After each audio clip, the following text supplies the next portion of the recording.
Hey, yo, what's poppin'? I'm Chad. And I'm Steve. And this is a Comic Core Friday Night Live with the panel of the freaking century. The century. All right, possibly we're going to the millennia. Millennia. What is a millennia? It's 1,000 years, bud. You're a millennial. I am a millennial. I'm yes. fucking old. Yes. That I'm old. A very accurate depiction. Yes. So, starting off with the eyebrow raising, pie eating, jabroni kicking ass, step on the gas. He's gonna whoop your ass. None other than Seawater 19. What up, bro? Hey, yo.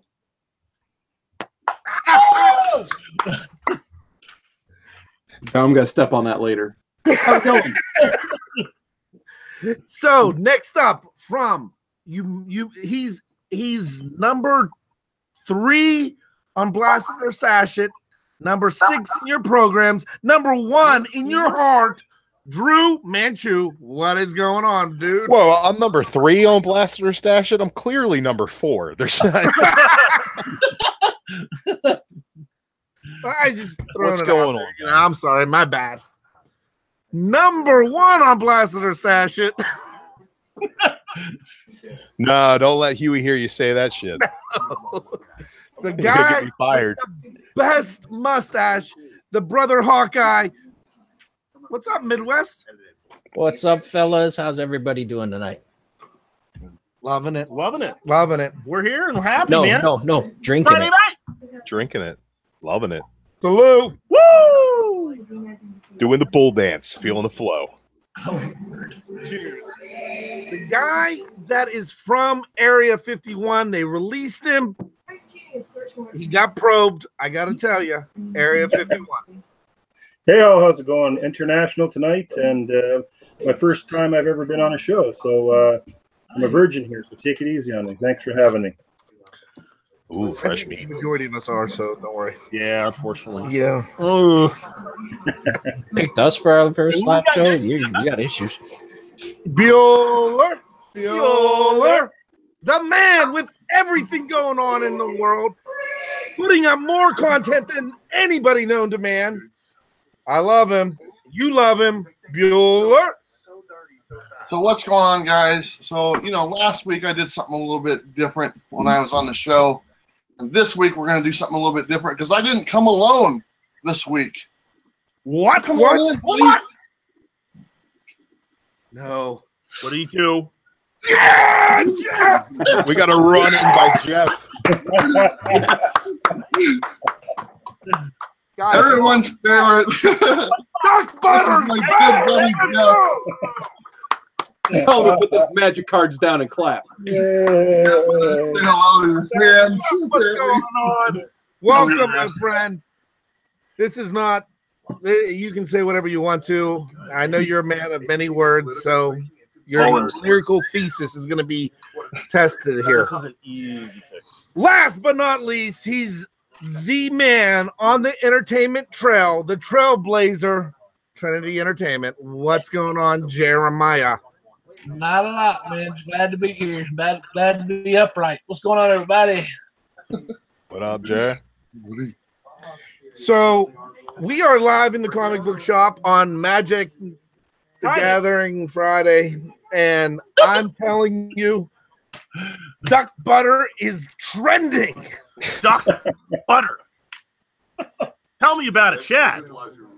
So let's dive right into it. Seawood, give us some goods. What happened this week in the comic book world? All right, so probably first off, my DC/Marvel pick of the week / I guess cover of the week, Batgirl 25. Nice solid read. It's got about 4 different stories in there, one including one from Paul Dini. But I think the Marguerite Bennett story of Nightwing and Batgirl and a fun hotel room stole that. But my overall pick of the week has to be Ice Cream Man number 6. Sometimes I'm just, I've got to go for the weirder books, I guess, sometimes. If you guys have flipped through this, you might know what I'm talking about. But it starts off, guy ordering ice cream from an ice cream man. He wants 3 scoops. I think it's a pretty dang big ice cream cone. But somehow his 3 scoops turn into 3 storylines and 3 timelines where this guy's kind of screwed in all 3 timelines. So Still a pretty awesome horror book read. I can't recommend this enough. Is just insane and bizarre. If you guys want something a little bit different, I got a stack about not too big, this big this week. So it was a nice bottom of the stack, like palate cleanser, if you will, I guess for me. So I highly recommend Ice Cream Man and of course Batgirl 25.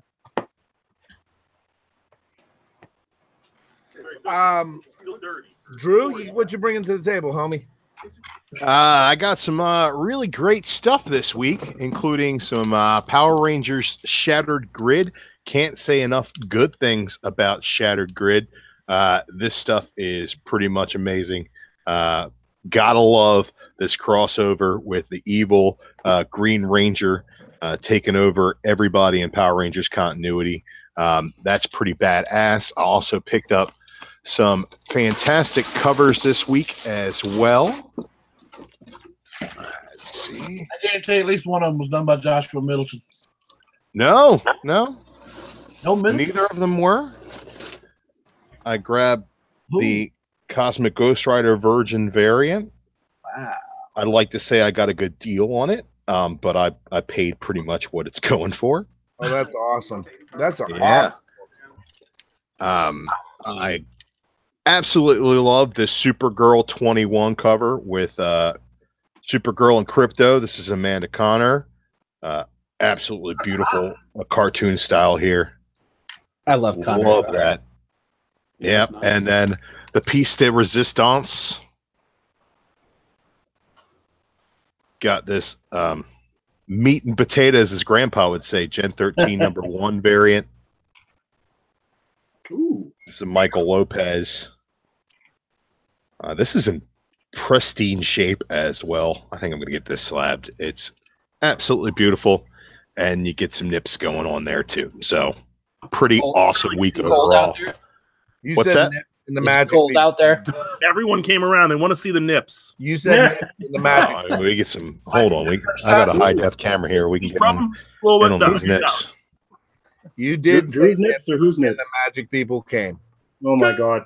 Nips. I think they want to see yours. Fairchild nips. They want to see my nips. I think so. I don't know, man. I've been hitting the gym pretty hard, but I got a couple more weeks before I'm taking my shirt off on the show. Drew, just take man two nips for Splash Watch him. Man.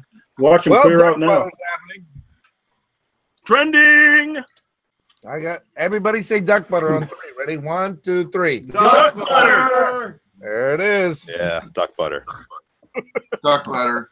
I can't believe it's not duck butter. Did you say Let's get over here. Duck down and get some butter. I want to butter your duck.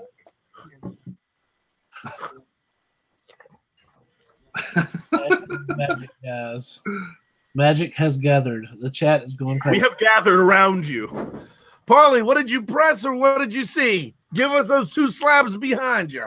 I didn't read anything yet, but my pick up of the week is going to be a high grade Amazing Spider-Man 347 signed by Eric Larson. Oh. Actually, I have an unsigned one sitting right here. Yep. And then I've also got, this is a 1 in 10 variant of the Incredibles. I just dig that cover. That is pretty awesome. Very nice. So that's probably 2 of my good pickups for the week. I'm 23. Okay, you can have a beer. Okay, you can have a beer. You carding them? Pardon everyone here I'm tonight. trying to because I don't want to lose my license. Hey, you want to see it? I'll show you. Yeah, let me see your license. Give me your license. No. Like you could read it at this point, how many beers you had. I've had quite a few. Quite a. Do you know where your car is? Nicholas. I'm sorry. I thought this was America. Do you wanted me to give your address out? No, No, okay. please don't dox me like that. Don't dox me, bro. Birthday tomorrow. Oh, hey, happy birthday. Yeah. That's $5. Oh no, Miss Hussey's Googling duck butter now. Enjoy. Don't do it. Yeah. Don't recommend. So those books, Paul, are badass. They're beautiful. They'll be better after a press, but Yes. And Area 51, what you got cracking? What's cracking, lacking? Well, I'm going to do something a little different. I'm going to, since I knew Jeff was coming on, actually I didn't, but I got this sweet little My Little Pony here. Yeah, this is the My Little Pony guy. Disturbed that you actually have My Little Pony just waiting around. I tell you, I got a little bit of everything in here. Book I'm going to show. I don't know if you guys seen this one. Deadpool Cable #1. Picked this up today, and it's a pretty sweet book. Haven't completely read the whole thing, but the cover's pretty nice. Didn't even know it was coming, but yeah, I like it. And yeah, I'm just going to show you guys some books and some statues because I got a few to show. So that's just one of them so far. I kind of like that. I don't know I can't tell you whether it's good or bad or whatever. Hey, do I have an accent? Everybody tells me I have an accent. Do I have an accent or do I sound normal? You sound normal, but you do have an accent. Really? Do I sound like Mike Myers or? So what's your process on about picking up books? Basically, my process on picking up books is stuff that I grew up with and stuff that I enjoy. So, you know, like Fantastic Four, Deadpool. Well, more Cable than the Deadpool. Cable just happened to be there in the deal, and you know, just books that appeal to me. But I hang around more Silver and Golden Age books than anything else. So my pull is pretty small, but I do like to buy Silver and Golden Ages whenever I can. So that's kind of where I like to spend my money. And after my own heart. Thank you, sir. Inside voice, motherfucker. Inside voice. So sorry, guys. Hey, Chad, do you know where your car is? Hopefully at home. Maybe. You're such a dick. So anyway, hey, Area 51, do you mind if we come back and would you show us some of that room when we come back here in a second? Sure. All Sure, right. no problem. So Jeff, I am so excited I get to hang out with the man, the myth, the legend. You are an internet sensation. I think that's a little excessive. No, you're like it goes like internet wise, like not even comic So community. Right Like here. here's Casey Neistat, Okay. here's Logan Paul, Okay. Yeah. and then here's Jeff. Right up here. I think I Jeff is trending. I think Logan Paul took a couple pegs down, but I'm still not quite there. No, you are. Dad tends to declare these things. I am the internet. He is the declarations of the internet. I knew a guy Body of it. that knew Al Gore, and he created the internet so that It all works. That's how logic works. You knew it. You're done. You're good. We're gonna train you. You're fighting Who's he gonna fight? KSI after he gets his ass beat by Logan Paul. Oh, okay, good. Hey, you're marketing that, right? No, because I wanted to fight somebody. You wouldn't I- fight me. I- I pulled my hamstring. Literally, Yeah. literally. Honest, true story. I was walking up the steps last night at my house and blew a hamstring. My whole leg is Blowing black. it, hammy, blah blah blah. So I'm 42 and I'm fat and out of shape. So Hey, hold on, guys. Who isn't? Welcome to the club. yeah. So Hey. Jeff and Bueller, hit us up with some knowledge. Yeah, picks. Well, first things first, we had to look up what duck butter was, and that was not a pretty thing to look up on Google. So appreciate that. We literally just did it, and we were like just laughing. Thanks for the duck butter. You guys need to help me to convince Jeff to go to the con with me next month. He said he won't go. Jeff, that would Gotta be go. itself. Just have you interview somebody like somebody. Oh man, that'd be awesome. You That can would be hold great. him. There you go. But anyway, the book that I liked this week was The Extermination. I thought it was really good. I read it. You know, there was a couple deaths inside the book, and but it's time travel stuff, so we all know what's going to happen with those. But it was pretty good. I liked it. It's a 5-part series, so it was a good start to it. So we do promote ourselves as non-spoiler free because I can care less. Did you like the ending? Is my question. I kind of saw it coming. You know, I was like, oh yeah, that's who that is. You know, Yeah. just tell it who died. I want to know. Yeah. Who didn't Well, die? They died and they didn't die. So I mean, you know, what are you gonna do? So, Well, Bloodstorm's done. Yay! Yeah, fuck Bloodstorm. That wouldn't go that far, but whatever. Wait, who or what is a bloodstorm? Bloodstorm is a vampire storm from an alternate universe timeline, and she's in X-Men Blue for some reason, and she's trying to bang Cyclops, and she's a vampire, so she's stupid, and she's Storm, but not Storm, so she's stupid, and she's dead now, so you don't have to worry about it. Why would anybody want to bang Cyclops? I was reading, I started reading that book, and when you get to that page where it introduces everybody, it said Bloodstorm, Aurora Monroe, and I was like, Storm, right? And I was like, I just quit. You gotta get up on your X-Men, Jeremy. Everybody's from an alternate universe. Oh, everybody's was it Chad? Everybody's a Kree or a Skrull or a something. Everybody in the chat is admitting that they had to look up duck butter just like we did. So everybody in the chat and everybody on the panel gets a T-shirt that says hashtag duck butter, right? No. What? That guy looks different. At my expense. I don't give a shit. Cool. Let's go for it. All right. Speaking of the chat, let's give out some shout outs. Kakarot, Poor Man's Comic, Comics Misexplained. He's joining us next week. TJ Watson, what up? Splash Page Comics. Hey, hit me up on Facebook. I know you wanted to join us again. Miss Hustle. Hey, do you ever think you're going to do a live show? We got Thanatos. Why is he not on here? He's at work. Who knows? He's working. Poor Man's Comic. Stay Puff, 1983. When you want to be on here, join us. Last round. Alex, the Comic Hoarder. Hey, what's up, guys? What's going on? Last round.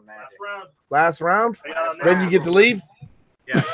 Awesome. I let them out. That's how it works. We are freed. They get freed from their prison. He won't let me leave. Yeah. If you see by the beard, he hasn't let me leave in 3 weeks. All right.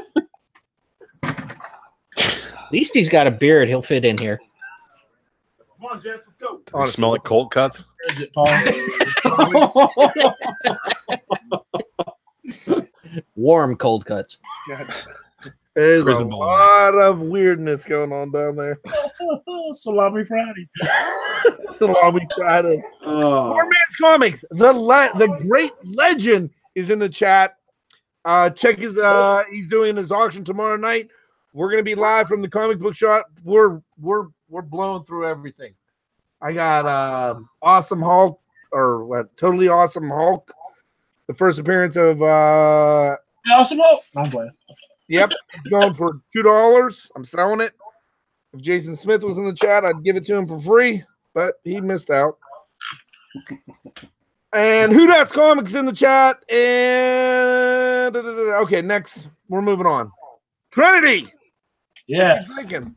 Is that water? Crystal Light. Crystal meth? No. This is not shameless. You're up, Trinity. Okay. Wow, me. My homie old Thanatos, Matt, was talking about the Justice League #6 Jim Lee cover. I don't have my physical copy here. It's in the mail, but I did read it. Great book. The ending of that book was phenomenal. Like, it had me like freaking out. There it is. Yeah, my shop ran out of those. I passed on the sketch. I could have got it, and it was 55. I was like, I'm not paying that. Yeah, it'll go down. Oh, but then also he's talking about asked me what did I read Magic Order, and of course I read Magic Order, and I know Mike will probably pick that book up because there's an orgy on the cover. But yeah, there is. He probably ordered 20 of them then. I say, can I show this cover for Jeremy? yeah, There you go. yeah, that's It's kicked off of YouTube, I guess. I was like, wow, There's no nudity. there's no nudity. Indecent. But that dude, the Venetian, that new villain they got, man, that dude. Splash Page. What's up, guys? Hey, what's going on, Mr. White Gloves? Not much, guys. Y'all doing all right? Hey, man, been a good day. Can't complain. I've been trying to hold them for you in the chat, man. They're a bunch of animals, man. They're talking about duck butter. Splash Page is live and in the awesome. Thanks. Go on, Trinity. Keep on going because Doug Butter's about to come up here. He was talking about Magic Order. That was a great book.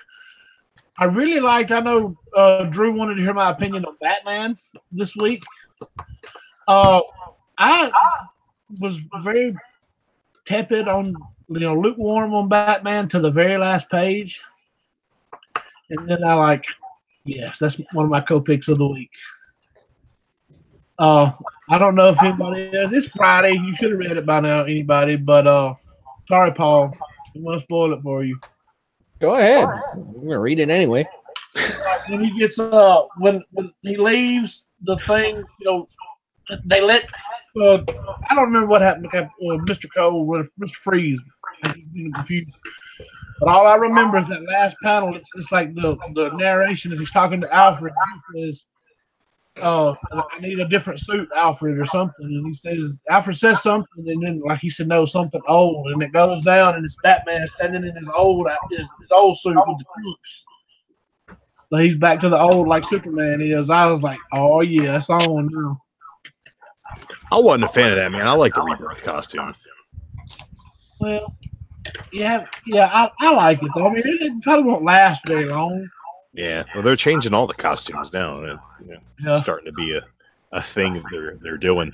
But I thought that the allegory they were going for was really heavy-handed, and it just wasn't what I wanted out of Batman at all. The whole jury duty to convince people that Batman's not God is really weird, and I just couldn't get behind it. I'm the same way. I wasn't like, as far as the story, the whole. It's no secret I'm not a big fan of Tom King's Batman run.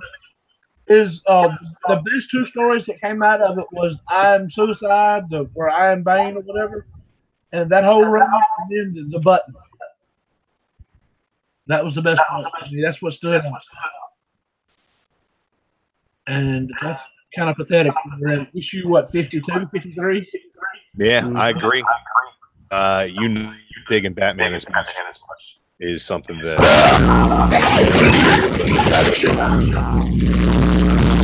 We got echo going on.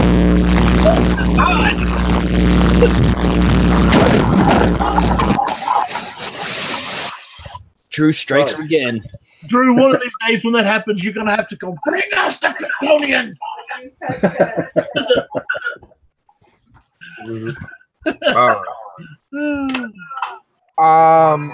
Hey, so we're gonna jump back to Mr. White Gloves himself. Splash page. What's going on? What did you get this week? What did I get this week? I got a whole bunch of stuff. Somebody got an echo bad. That's you, Jeremy. Not me. Was it me?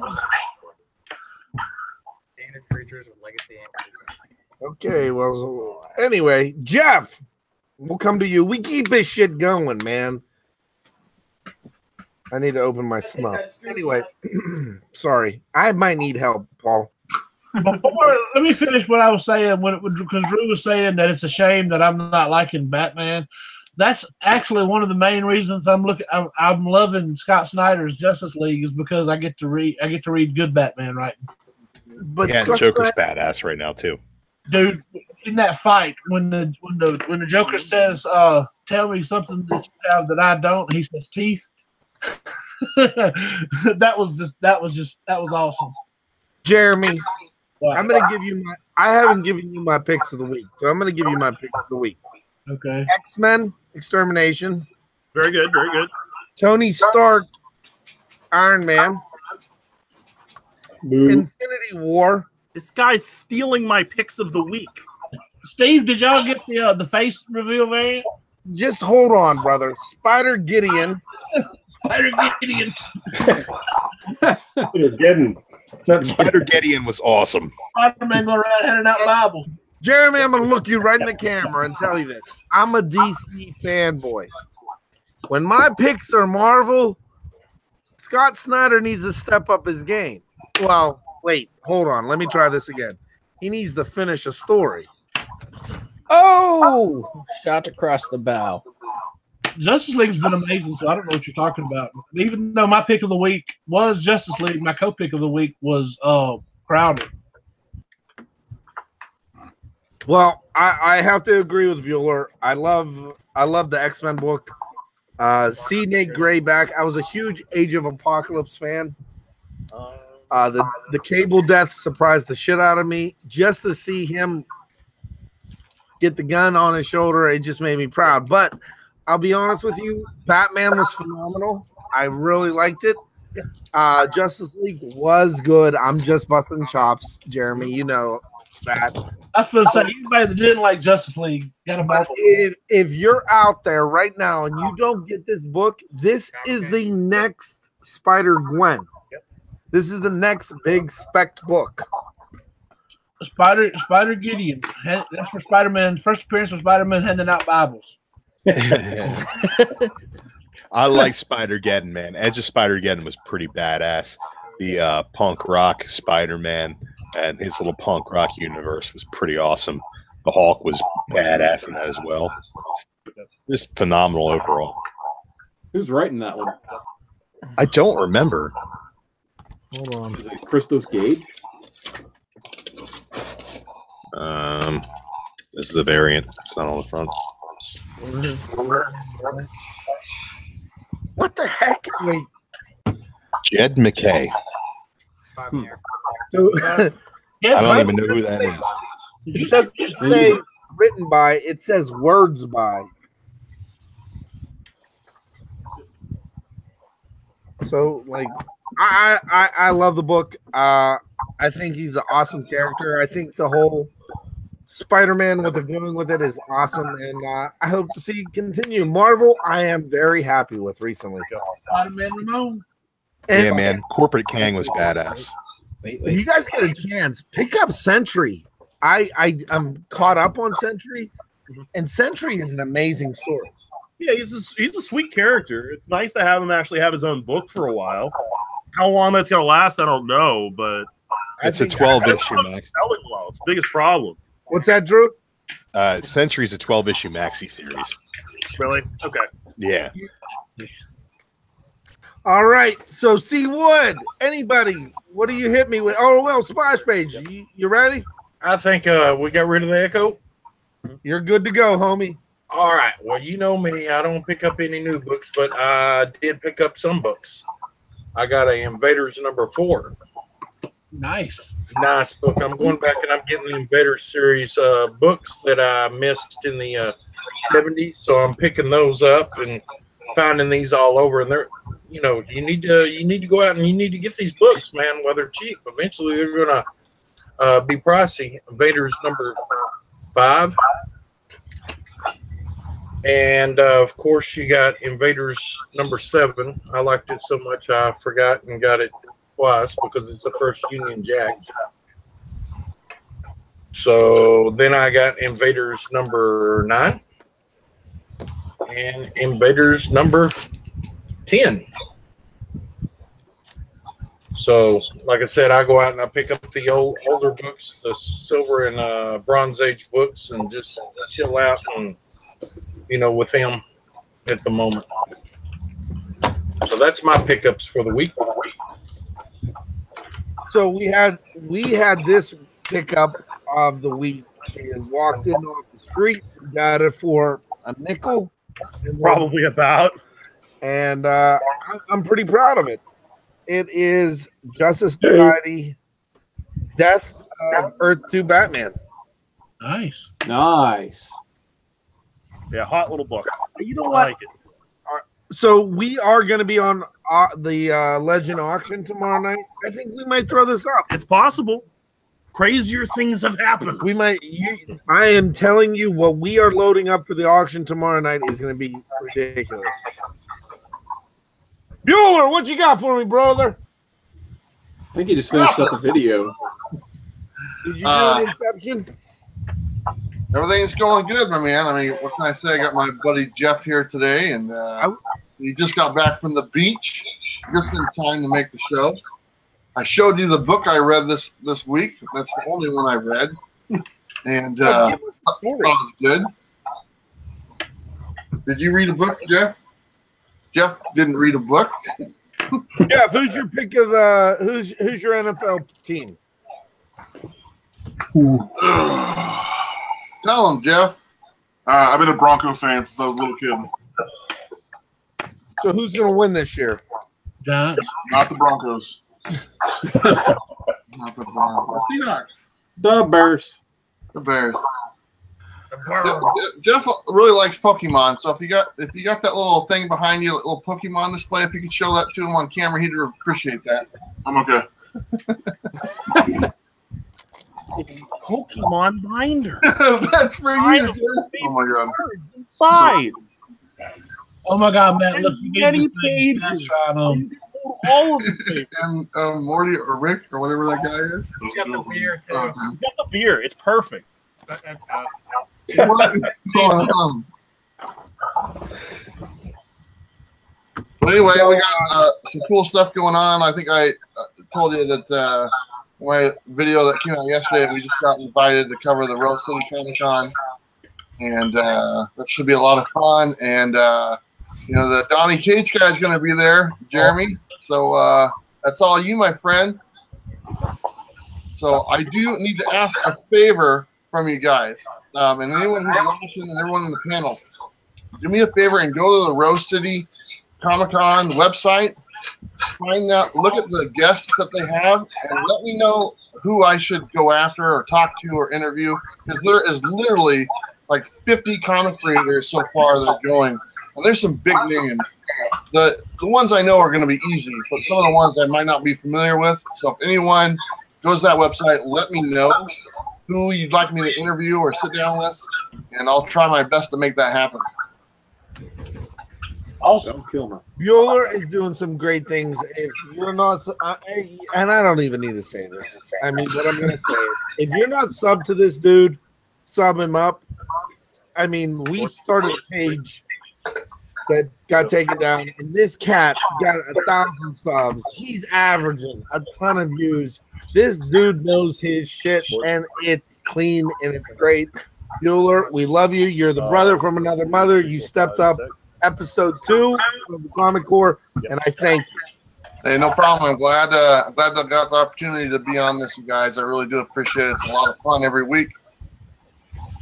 I'm going to jump over to Drew Manchu real quick.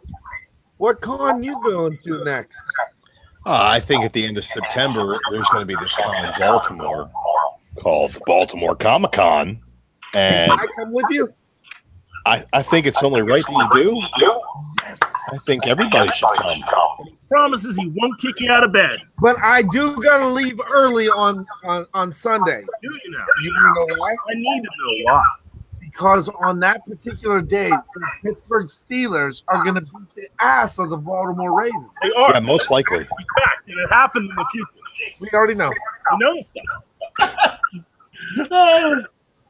Sorry, We Drew. got that pride. You know? We got It's that. all right. We're not expected to be any good. No, what happened?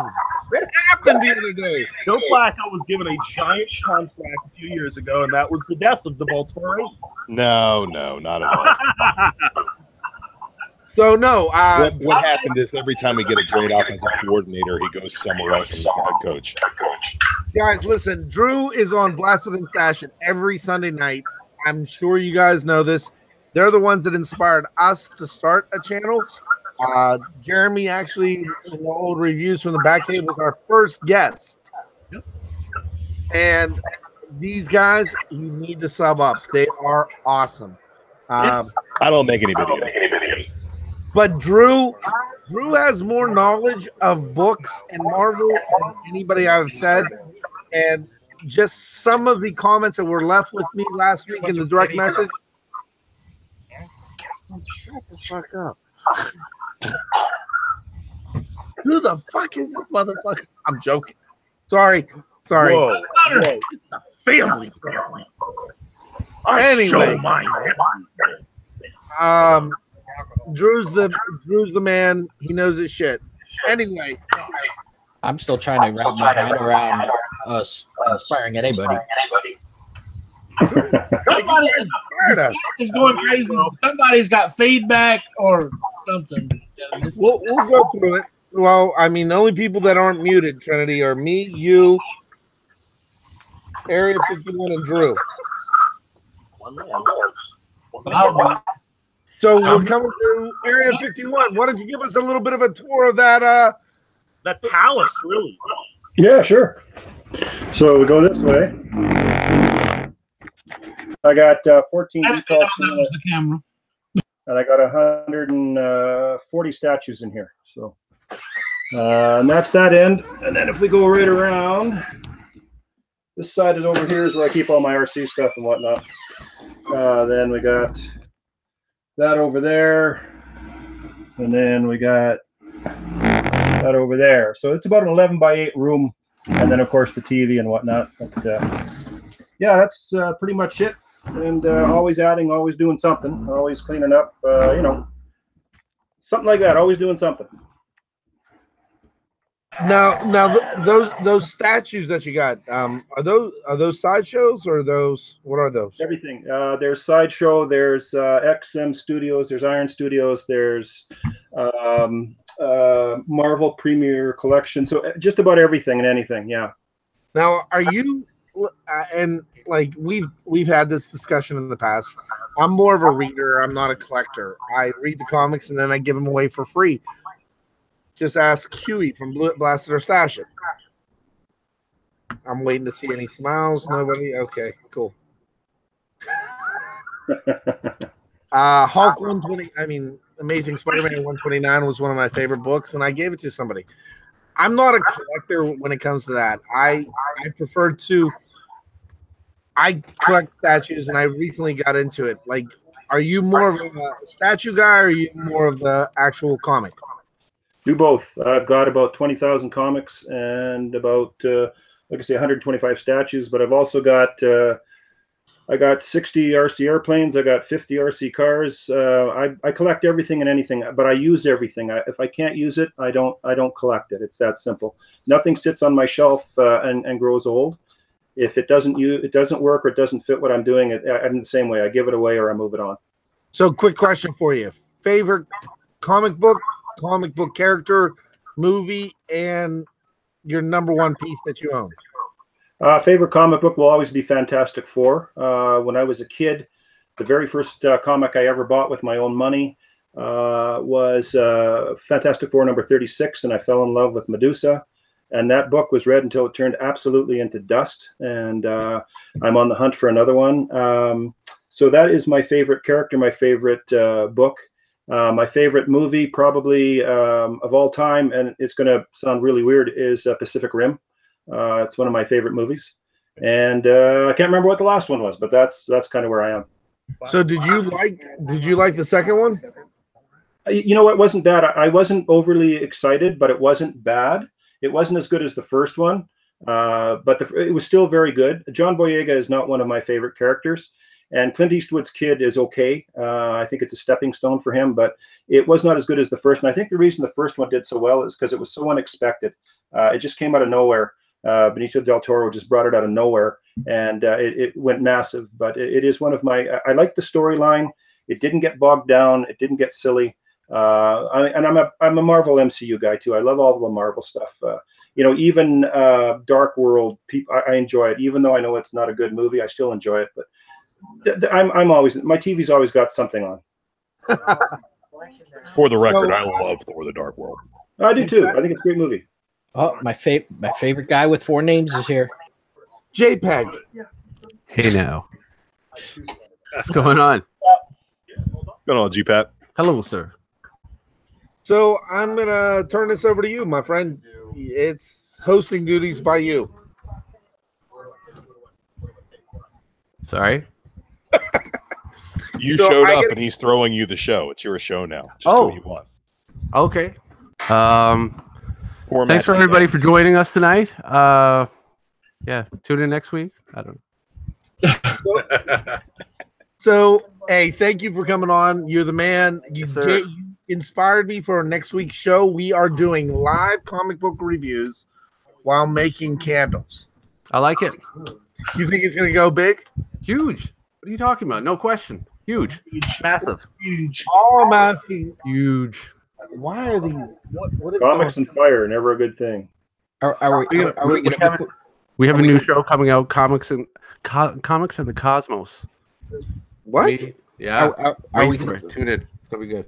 Are we going to put duck butter in these candles? Well, I am going to tell you, this is the last round of the Magic the Gathering. So we will have a plethora of duck butter ready. We're going to attempt to read comics while we float. Seawood, what's your take on duck butter? I have no, just don't Google it. Like poor Miss Hustle earlier was like, I just Googled duck butter and it was terrible. Like, no, don't Google duck butter. That's bad. It's real bad. No, a whole bunch of stuff's going to show up on our web browser. Yeah. So, no, just warning you. Duck butter. God, yeah. So, thank you for joining us, everybody, guys. We're going to go over to Splash Page. Give us a lowdown on what's going on in your world.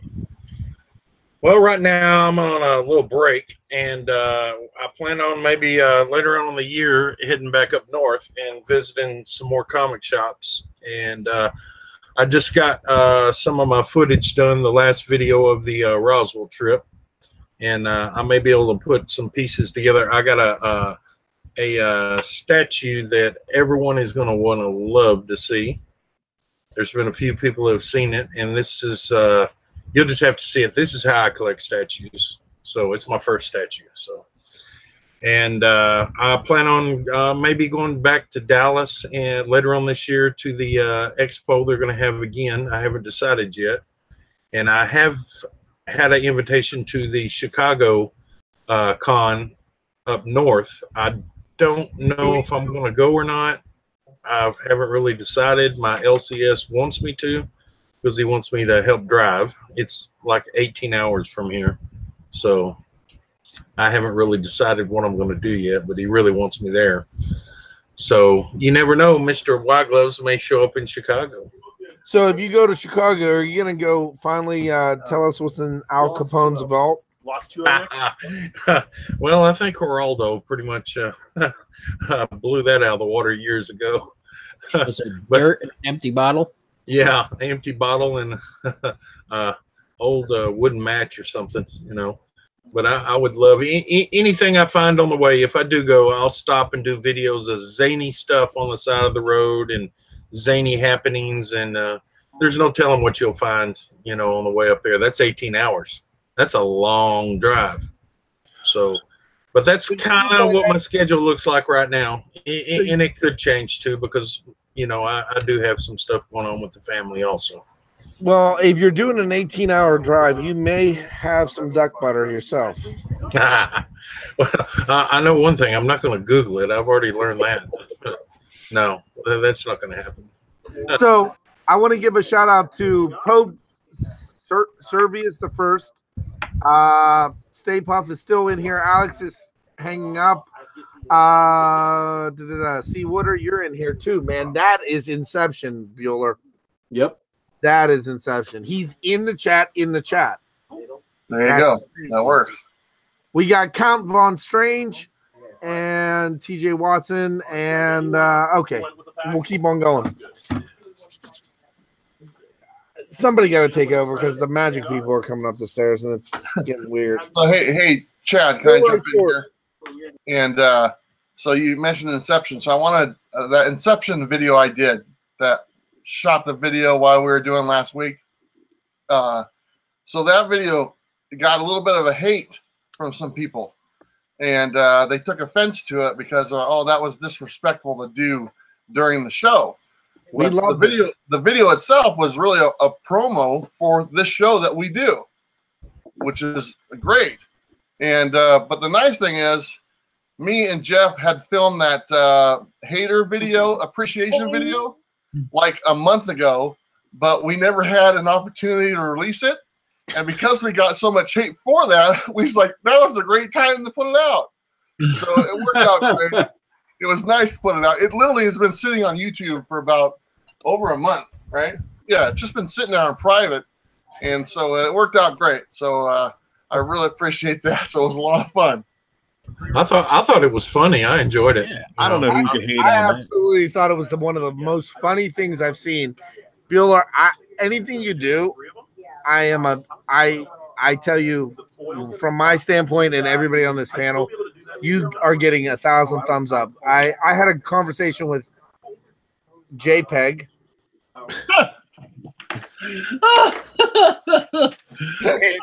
and honestly, you are one of the biggest innovators on something. When you did the video with the girl that does the sign language, yeah, dude, nobody else is doing what you do. Keep on doing it. And so, did you guys know that that's Jeff's sister? Shut up.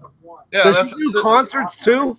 That's his sister. That's his sister Taylor, and she definitely got the looks on that rotation. Sorry, man. Paulie, you're taking over because I gotta find a bottle opener. Just use your teeth. Yeah, Hey, man up and use your teeth. You just break the bottle. You just rip the bottle. You have canines for a reason. Yep. All right, since I know my brother GCAP here likes to find stuff that's a little off the beaten path. Have you picked up anything recently that you're really excited about? Not really, man. What are you doing? I've been kind of buying new books. I just finished reading Extermination. That was good. That was fun. I like that. Did I see that going somewhere? Not really. But You know, that book flashed by so fast, I thought you was Jason Smith. It's not in a media mail package. Some Death of the Inhumans. Love that Medusa cover, man.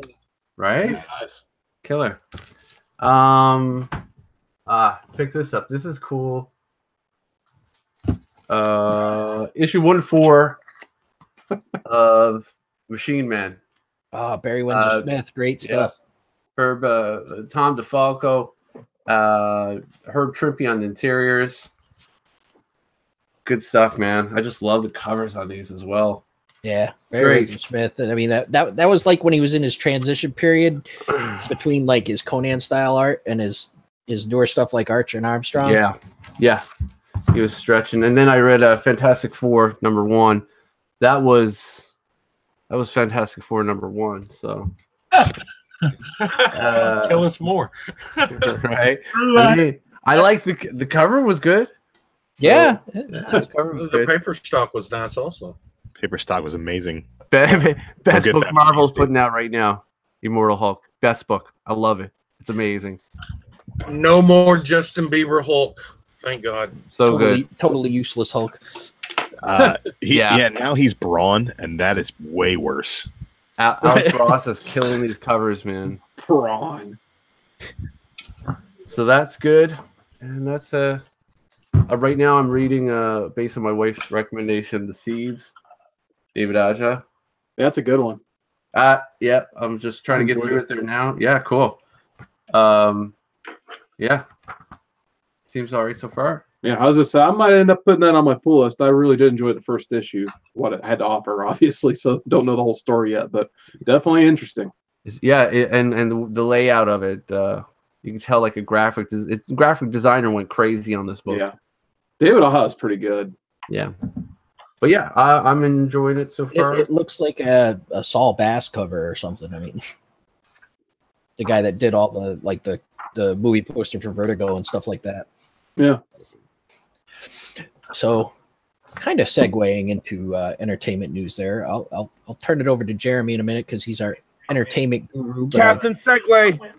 But I do want to announce that they have officially announced the Watchmen series for Netflix.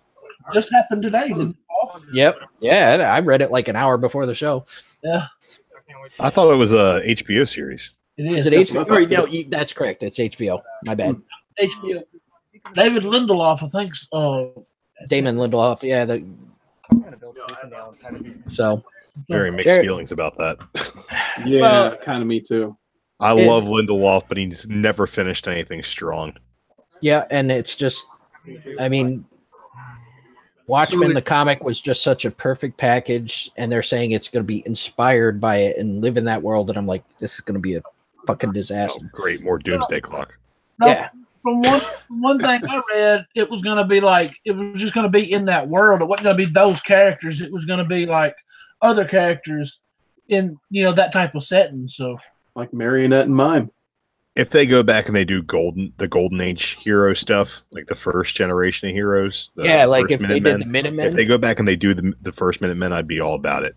So we'll see. What they do, I don't know, but do you guys mind if I give a quick shout out to the chat again? I got Tacoma Comics. I mind. Okay, Don't I'm do sorry. All right, I'm over it. Go ahead. So we got Tacoma Comics in the chat. Tat Comics. Comics Misexplained. I don't know. I know you go to Pittsburgh Comics, but we're over in Bridgeville next Friday. If you want to be live with Duck Butter, you're more than welcome. Why would anybody want to be live with you? Well, I bring Bring your own duck butter. I bring beer and pizza. Like, join us next week on the Duck Butter Bandits. 10 Fridays. oh.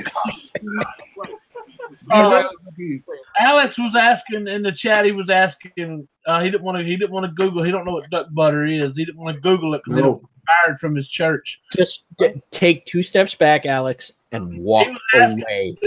He was asking, was duck butter and Famunda cheese the same thing? Stay tuned to Comics with Bueller because he'll probably do a whole video about duck butter eventually. Duck butter with Jeff. We're running out of ideas here, so we're going to talk about duck butter.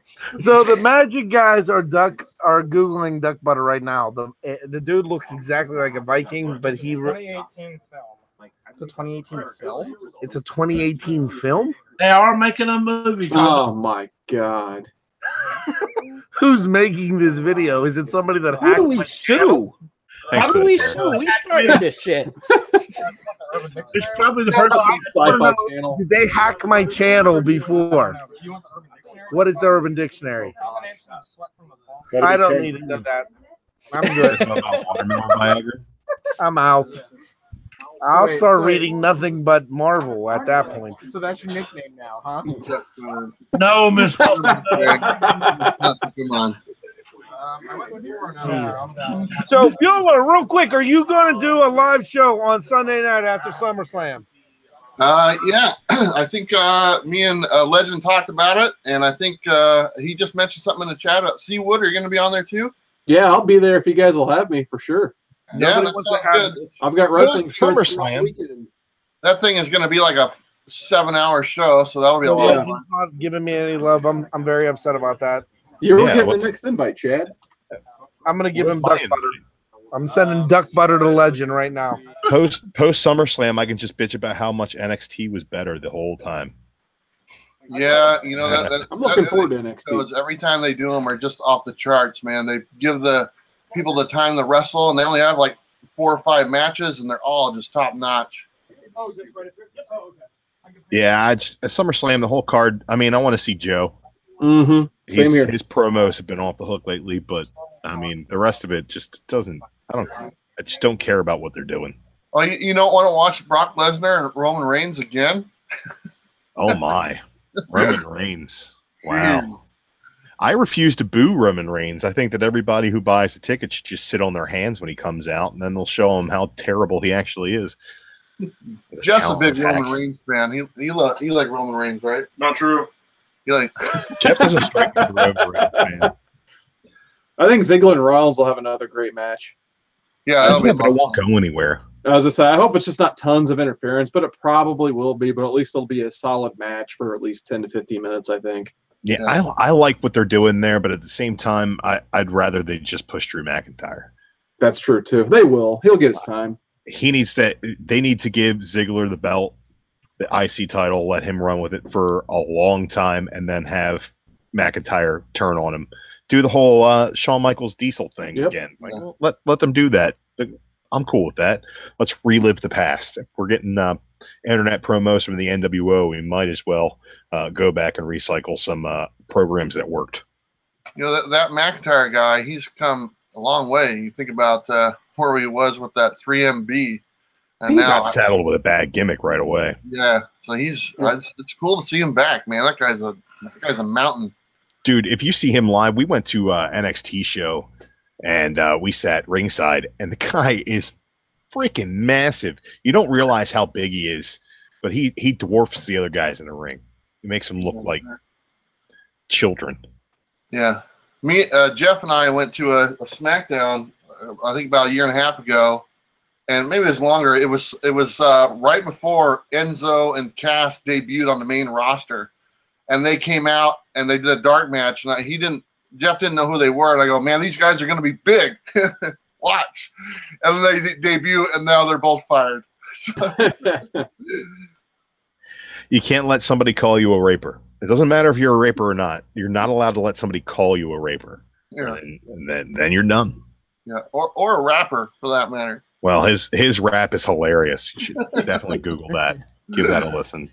Yeah. Shout out to Stave Puff 1983's Instagram. He's been counting down like his top 10 SummerSlam matches all week on his Instagram. He has some pretty good picks on there too. So check his I saw Instagram those. They out. look pretty good. Yeah. What was the one? The SummerSlam match? Was it SummerSlam when it was the career match for Warrior and Macho Man?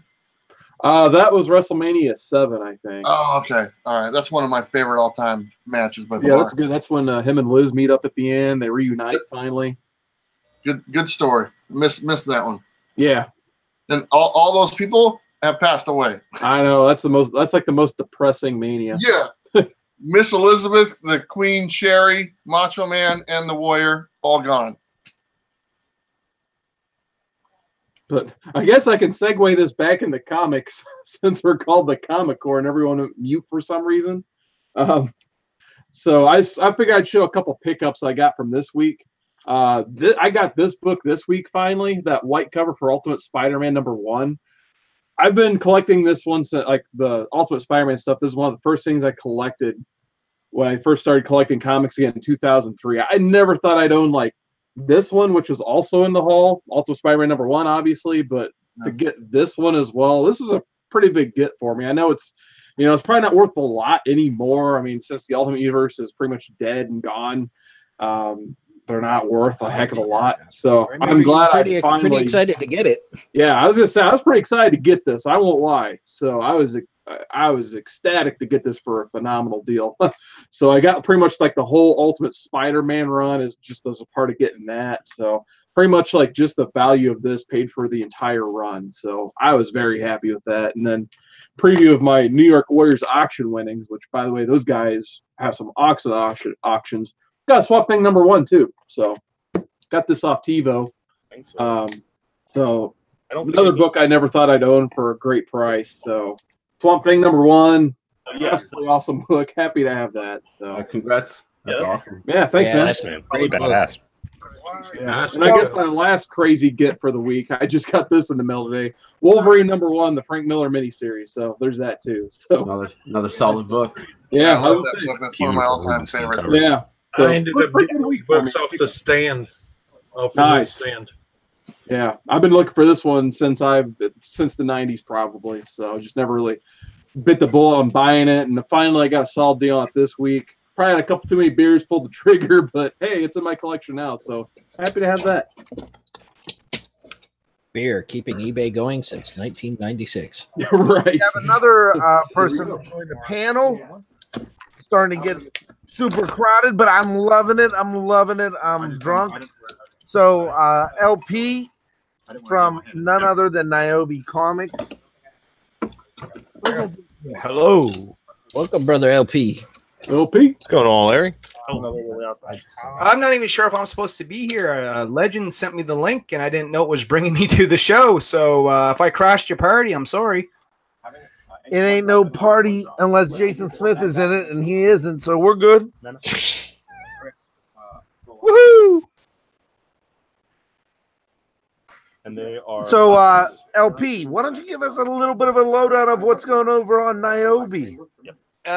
Not much since last updates.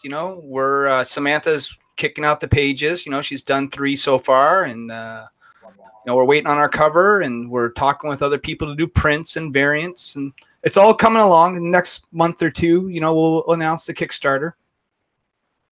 But it's going good. You know, I'm doing other things like organizing a convention that we're having here in 2 weeks called Geek Fest. I'm also doing a comic book day at our public library next week. So busy. E.B. White does the covers, right? Well, it'll be the RB White one and the Paul Green one. And then Andre Boulard, who did the original Niobe #1, he's coming back for a cover. Sweet. Lots of irons in the pan. How are you doing, Paul? What's going on? I can't complain. Nobody ever listens. They're all assholes. Man. JPEG's on here. Yeah, I didn't know that.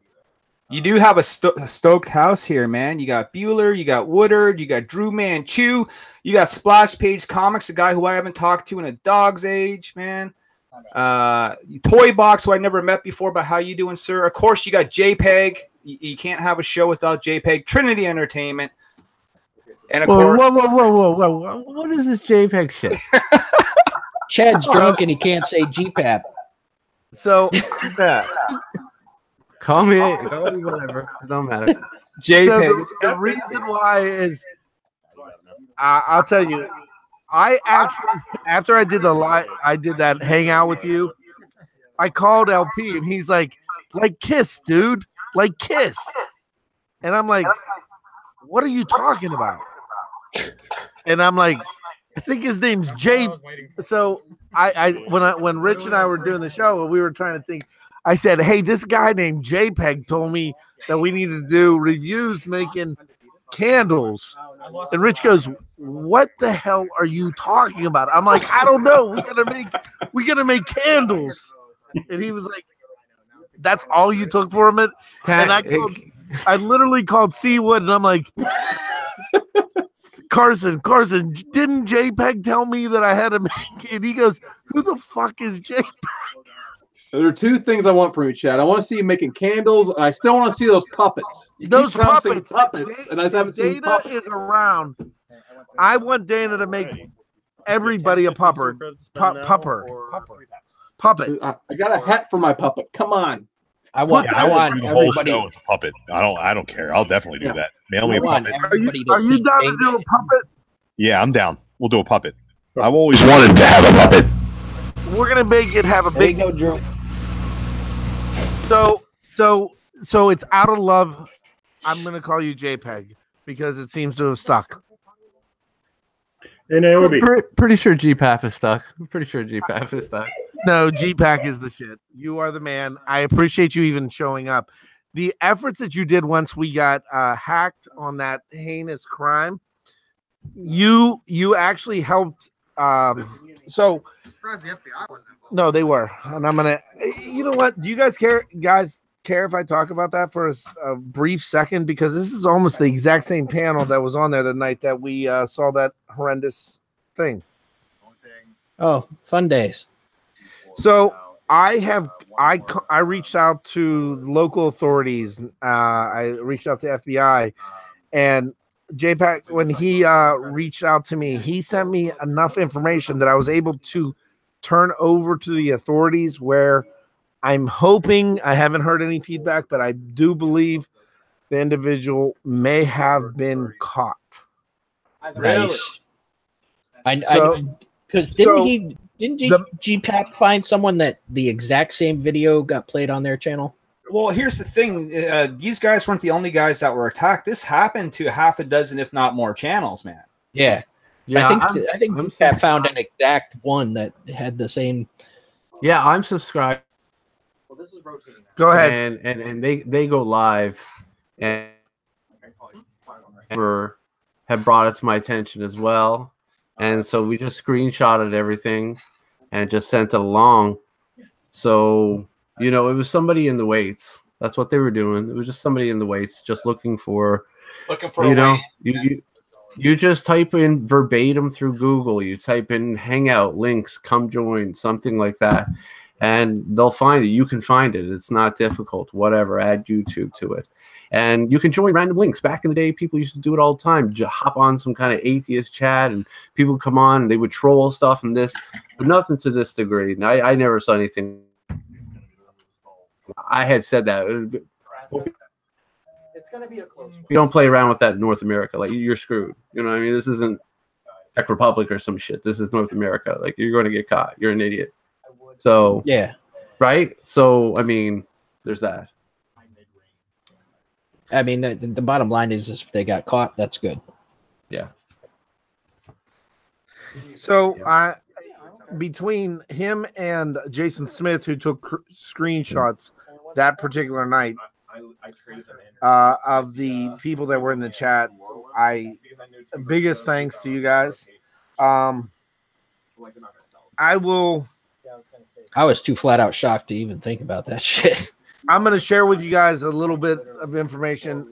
So I haven't said this to anybody except for Rich, who obviously you guys know he's my brother from another mother. He unfortunately he's spending a lot of time with his family. He's taking some time off. I don't know if he's coming back or not, but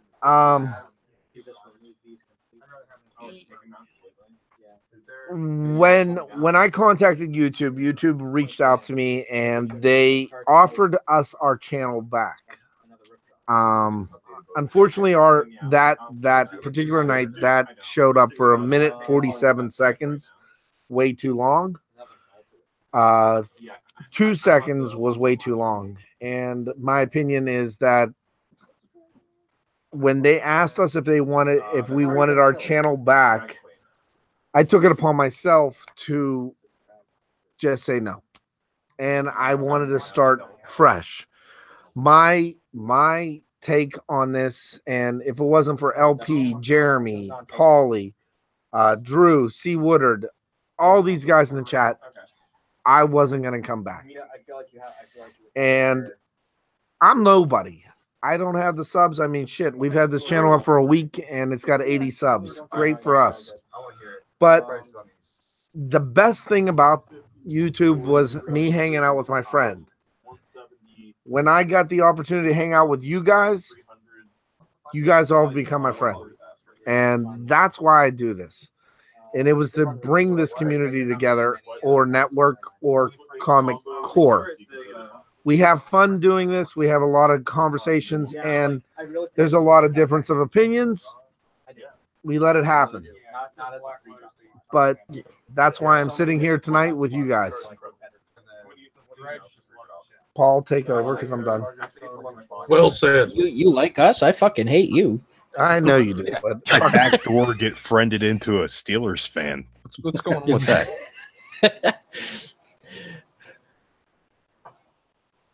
Well, I just want to say I'm glad you stuck with it, Chad. It was pretty. I don't know about you other guys, but I'm a grandfather, and I saw about 12 seconds of that, and it affected me for about 3 or 4 days. I have a real problem with anyone getting hurt, especially children. And I was devastated when I saw that. And,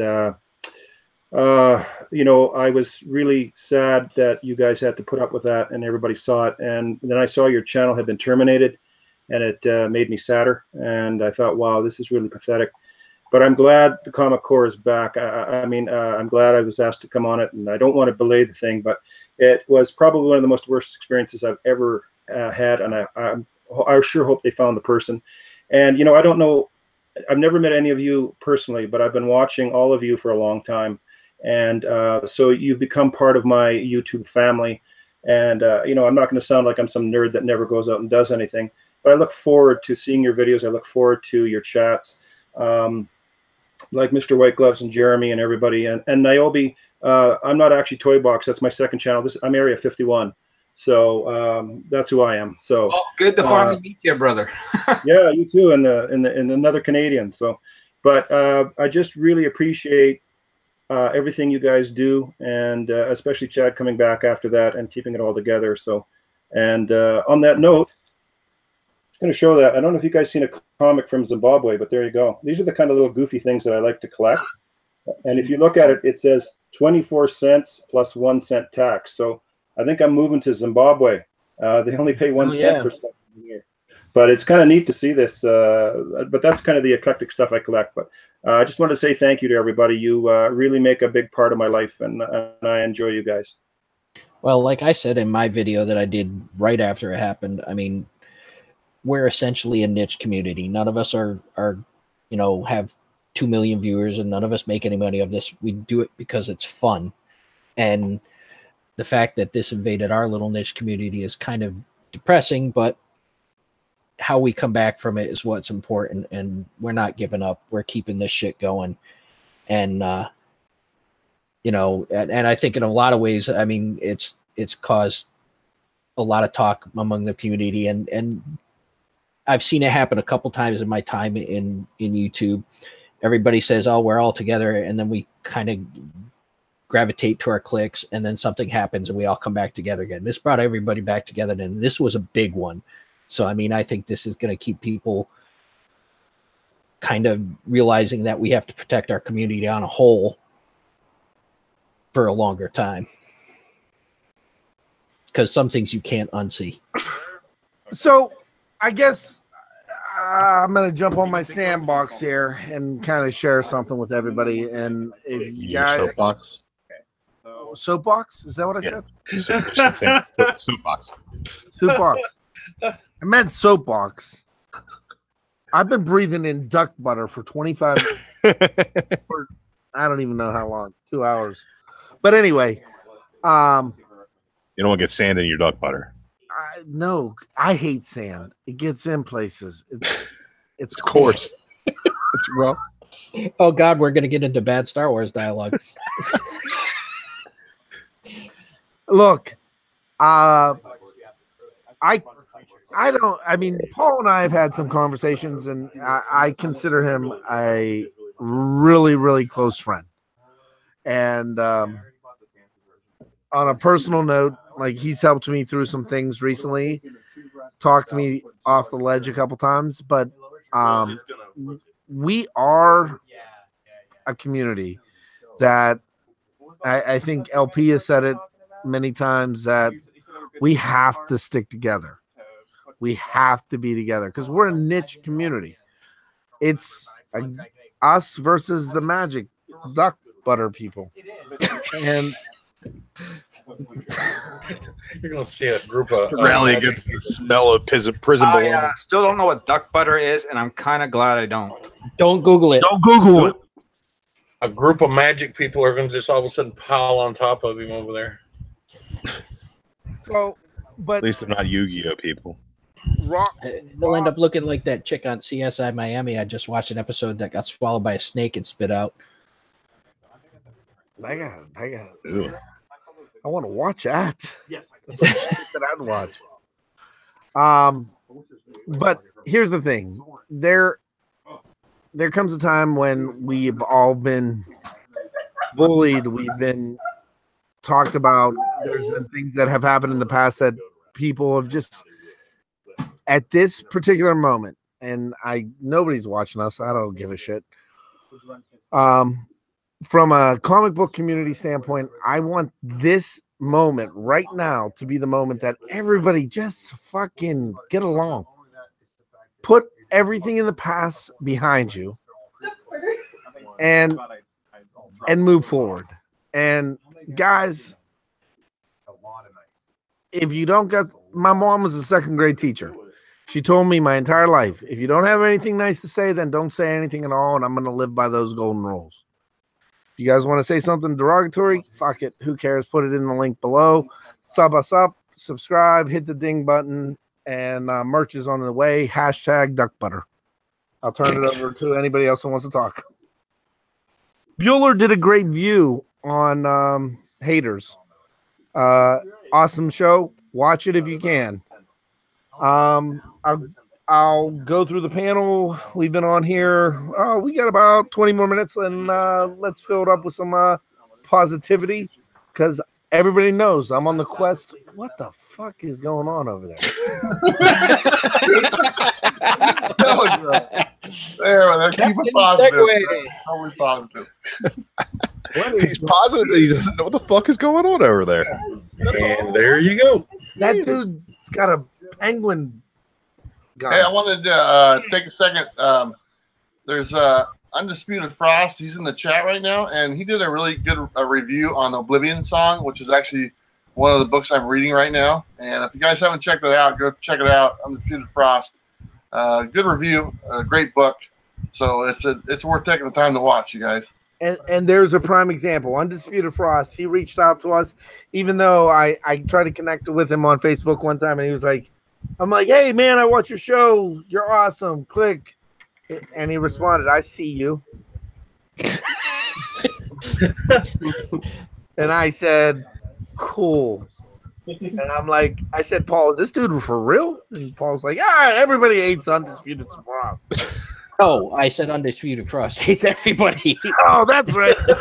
But, guys, everybody in that chat, Undisputed Frost included, Rob, Retro Rich, if he's in there, any of those cats, sub these dudes up. Let's be one. Let's be up front. And I promise you, after we get off here, I'm going to call LP and ask him about some books. And then as soon as I get to do, I'm going to, Larry, can I ask you a question? Unmute you. Yeah, once I unmute myself, sure. What's going on? Do you mind if I do the very first making candles while reviewing Niobe comics? Have at it, brother. Yes! JPEG, it's happening. You were talking about, certain names and people not getting along and things of that nature. I just want to say, out of that bad event that happened a couple of weeks ago, there was one cool thing that did come across, that horrible situation was there was a couple of off airs that were going on that night. And that allowed me to reconnect with guys that I haven't spoken to in 2 years. You know what I mean? And Undisputed Frost being one of them. So it was cool to get into a conversation with those guys, clear the air a little bit. So I'm with you with what you're saying. Yeah, I mean, like I said, everybody had kind of gravitated into their cliques again. And like when that happened, I got a ton of messages from people I haven't talked to in a long time and said, dude, what the fuck happened? We're really sorry this happened to you, and they're like, we got sloppy as a community because we were complacent because we are a niche community and everybody was like, we're all friends here. Well, someone who wasn't a friend came in.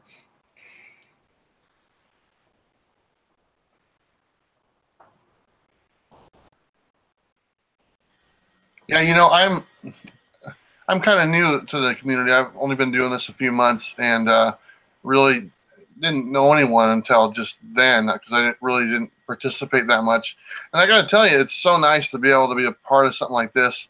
And for all the people I've met and talked to, and it just kind of keeps me going. I watch other videos and stuff, and then it's like seeing videos of newer YouTubers that are even newer, like within the last couple of weeks that started making some videos, and that kind of inspires me to make more stuff. So it's nice to get more fresh blood in the community, and everyone, it's just been a lot of fun. So it's nice that we can do a show like this with so many people on the panel and so many people interacting in the chat. It does make it feel like so good. And even though some of you guys may like DC a little bit better than Marvel, I don't know what's going on there, but it's all good. We all love comics. It's all the There's hobby. no accounting for taste. We all started when we were little kids, and now we're still doing it when we're in our mid 40s, and it's a little depressing when you think about it. But it's fun. So that's why we brought Drew onto Blaster Stasher, as we refer to him as the opposing view. Interesting counterpoint. 90% of the time. Funny story about that. No, there's no funny story. Well, anyway, what you guys got to remember too, for those who are new or old, it doesn't matter. This stuff is secular. It happens, it keeps going, and it happens again, and it keeps going. What you got to remember is the best way to be is try and not involve yourself when things seem to be bubbling or boiling. Trying to fix something is hard enough when it's like family and stuff. So trying to fix strangers' problems can be really difficult. And it can feel like one thing and it's actually something else. So that's just a little devil's advocate there. Like you've got to remember that a lot of problems arise because loose lips sink ships type thing. Well, finish your thought. No, I was just saying is that, the best way to be is that if it's not about comic books or something that interests you, then don't worry about it. Don't worry about it. It's not something to involve yourself in. And of course, everybody wants everybody to get along. Of course, everybody wants to be on the same page and things like that. But that's no other facet in the world, workspace, family life, does that happen. So why on here it could is impossible. And what happened last time? Everybody is going to end up on Christmas card list. Let's put it that way. But this is true. We can be civil. I've gotten many Christmas cards from people. This is true. But that's just it. It's just do your own thing. If it's an issue that's or topics that come up, or you see a problem that's happening, I mean, it's easy to want to be drawn to that by but I always find that that's the situation that makes it worse. And the best way is just like Euler had his video with the about the trolls. It was hilarious. I didn't know. I was with you right up until you had the geek, Brother Power the Geek. I actually love that character. I was like, hey, don't talk bad about the geek. All right. But at the same time, don't even address any of that. I mean, for fun, absolutely. That was good. That was a good way to do it. But I see people who get really upset by it, and it's easy to do. I think everybody does it at one point or another. You can let it brush off your shoulders, and it's not a thing. But sometimes, you put yourself out there, put your, pieces of you, what you're into, and things like that. And sometimes it's not always going to be reciprocated the way that you want it to be. And that doesn't mean that it's necessarily bad, but how you received it was bad. And it can change how you start doing your videos. You got to remember, if you're doing your videos and you're having fun, awesome. And if you're getting comments where people are enjoying your videos, cool, you're doing the right thing. If somebody thumbs it down or leaves a bad comment, I mean, who gives a shit? That's the I one. don't care about thumbs up, thumbs down at all. I mean, it sucks. It does suck. But if it wasn't a function for YouTube, if it was a bad thing, YouTube wouldn't do it. It's not a bad thing. It's all perspective, I guess. But screw that, right? When I get a thumbs down, I'm all like, oh, I'm the worst person in the world. I must burn all my books. Terrible guy. I put up a top 10 favorite comics one time, and I got like 5-6 thumbs down. I was like, how can you thumbs down something I like? That was weird. I don't know. Because you got shitty taste. Right? I know. At the time, I did like DC. You're right. But that's my man. So that's my man right there. Right? But yeah, I don't know. It just seems a lot of the times when things go down, it's the word of mouth and how it travels that makes things worse. The best thing to do, if that interests you, awesome, cool, have a conversation. But don't do a video of it. Don't get involved with it. Leave it alone. People being boneheads, let them be boneheads. People being stirring up shit, let them stir up shit. Let them go for it. Go for it. You're just not going to do it with me and my friends. You're not going to do it in my pocket or my area. And this is what happened to Comic Corps. That's one-off. That's the internet. This is and that's the thing. When we start calling this a community, which you got to look at the word accurately and what it means. And when you start talking about community, you're taking ownership for a pocket of something, which is very difficult to do when you're talking about YouTube, which is so vast and so big. That's it's hard to do that. It's hard to and actually stake your fence, put a fence around it. You know what I mean? You can't do that. We like to think we do because I know this circle of people. So it makes sense that this circle of people is where I travel. Everything's safe. Everything's nice. But just because we call it that doesn't make it that. And you got dickheads out there. And, it's easy to put out your information. I've given my address to so many people. Like, I should not have done that. You know what I mean? I know where you live. Right? I mean, dude, you're a fucking newfie. Nobody's going to go up there. Hey, listen. That's such a long way. That's such a long way. That's my reassurance from Drew is that I'm not going to get murdered. He's like, it's so far away. Yeah, I mean, I'd kill you, but I'm lazy. Look, I'm the closest to Gene, and he's still a 24-hour travel for me. You know what I mean? Yeah. So, hey, Drew, can I share a conversation we had back in February? Sure. So like, what the fuck did I say in February? I don't No, I literally asked Drew if he would fight me live on YouTube for subs. Yeah. I'm like, hey, dude, can we get in shape and like work out and like box? I mean, I'm getting in shape. If you want to fight now, we can go. No, you told me you pulled a hammy walking up the stairs, so I'm pretty confident. You would whoop my ass. I'm not gonna lie about that. Anybody on this fucking panel is gonna whoop my ass. And they probably want to. Oh, I do every day. I'm starting to get a little scared. Should I be scared? A little bit. Fuck. Don't be scared. Sorry, bud. Nobody wants to come to Pittsburgh either. Yeah. As far as nobody wants to go there. That's like a safety valve for you. You're like, I'm in Pittsburgh, and everybody's like, oh, fuck that. I mean, here's the thing that I learned in my 1 year on YouTube.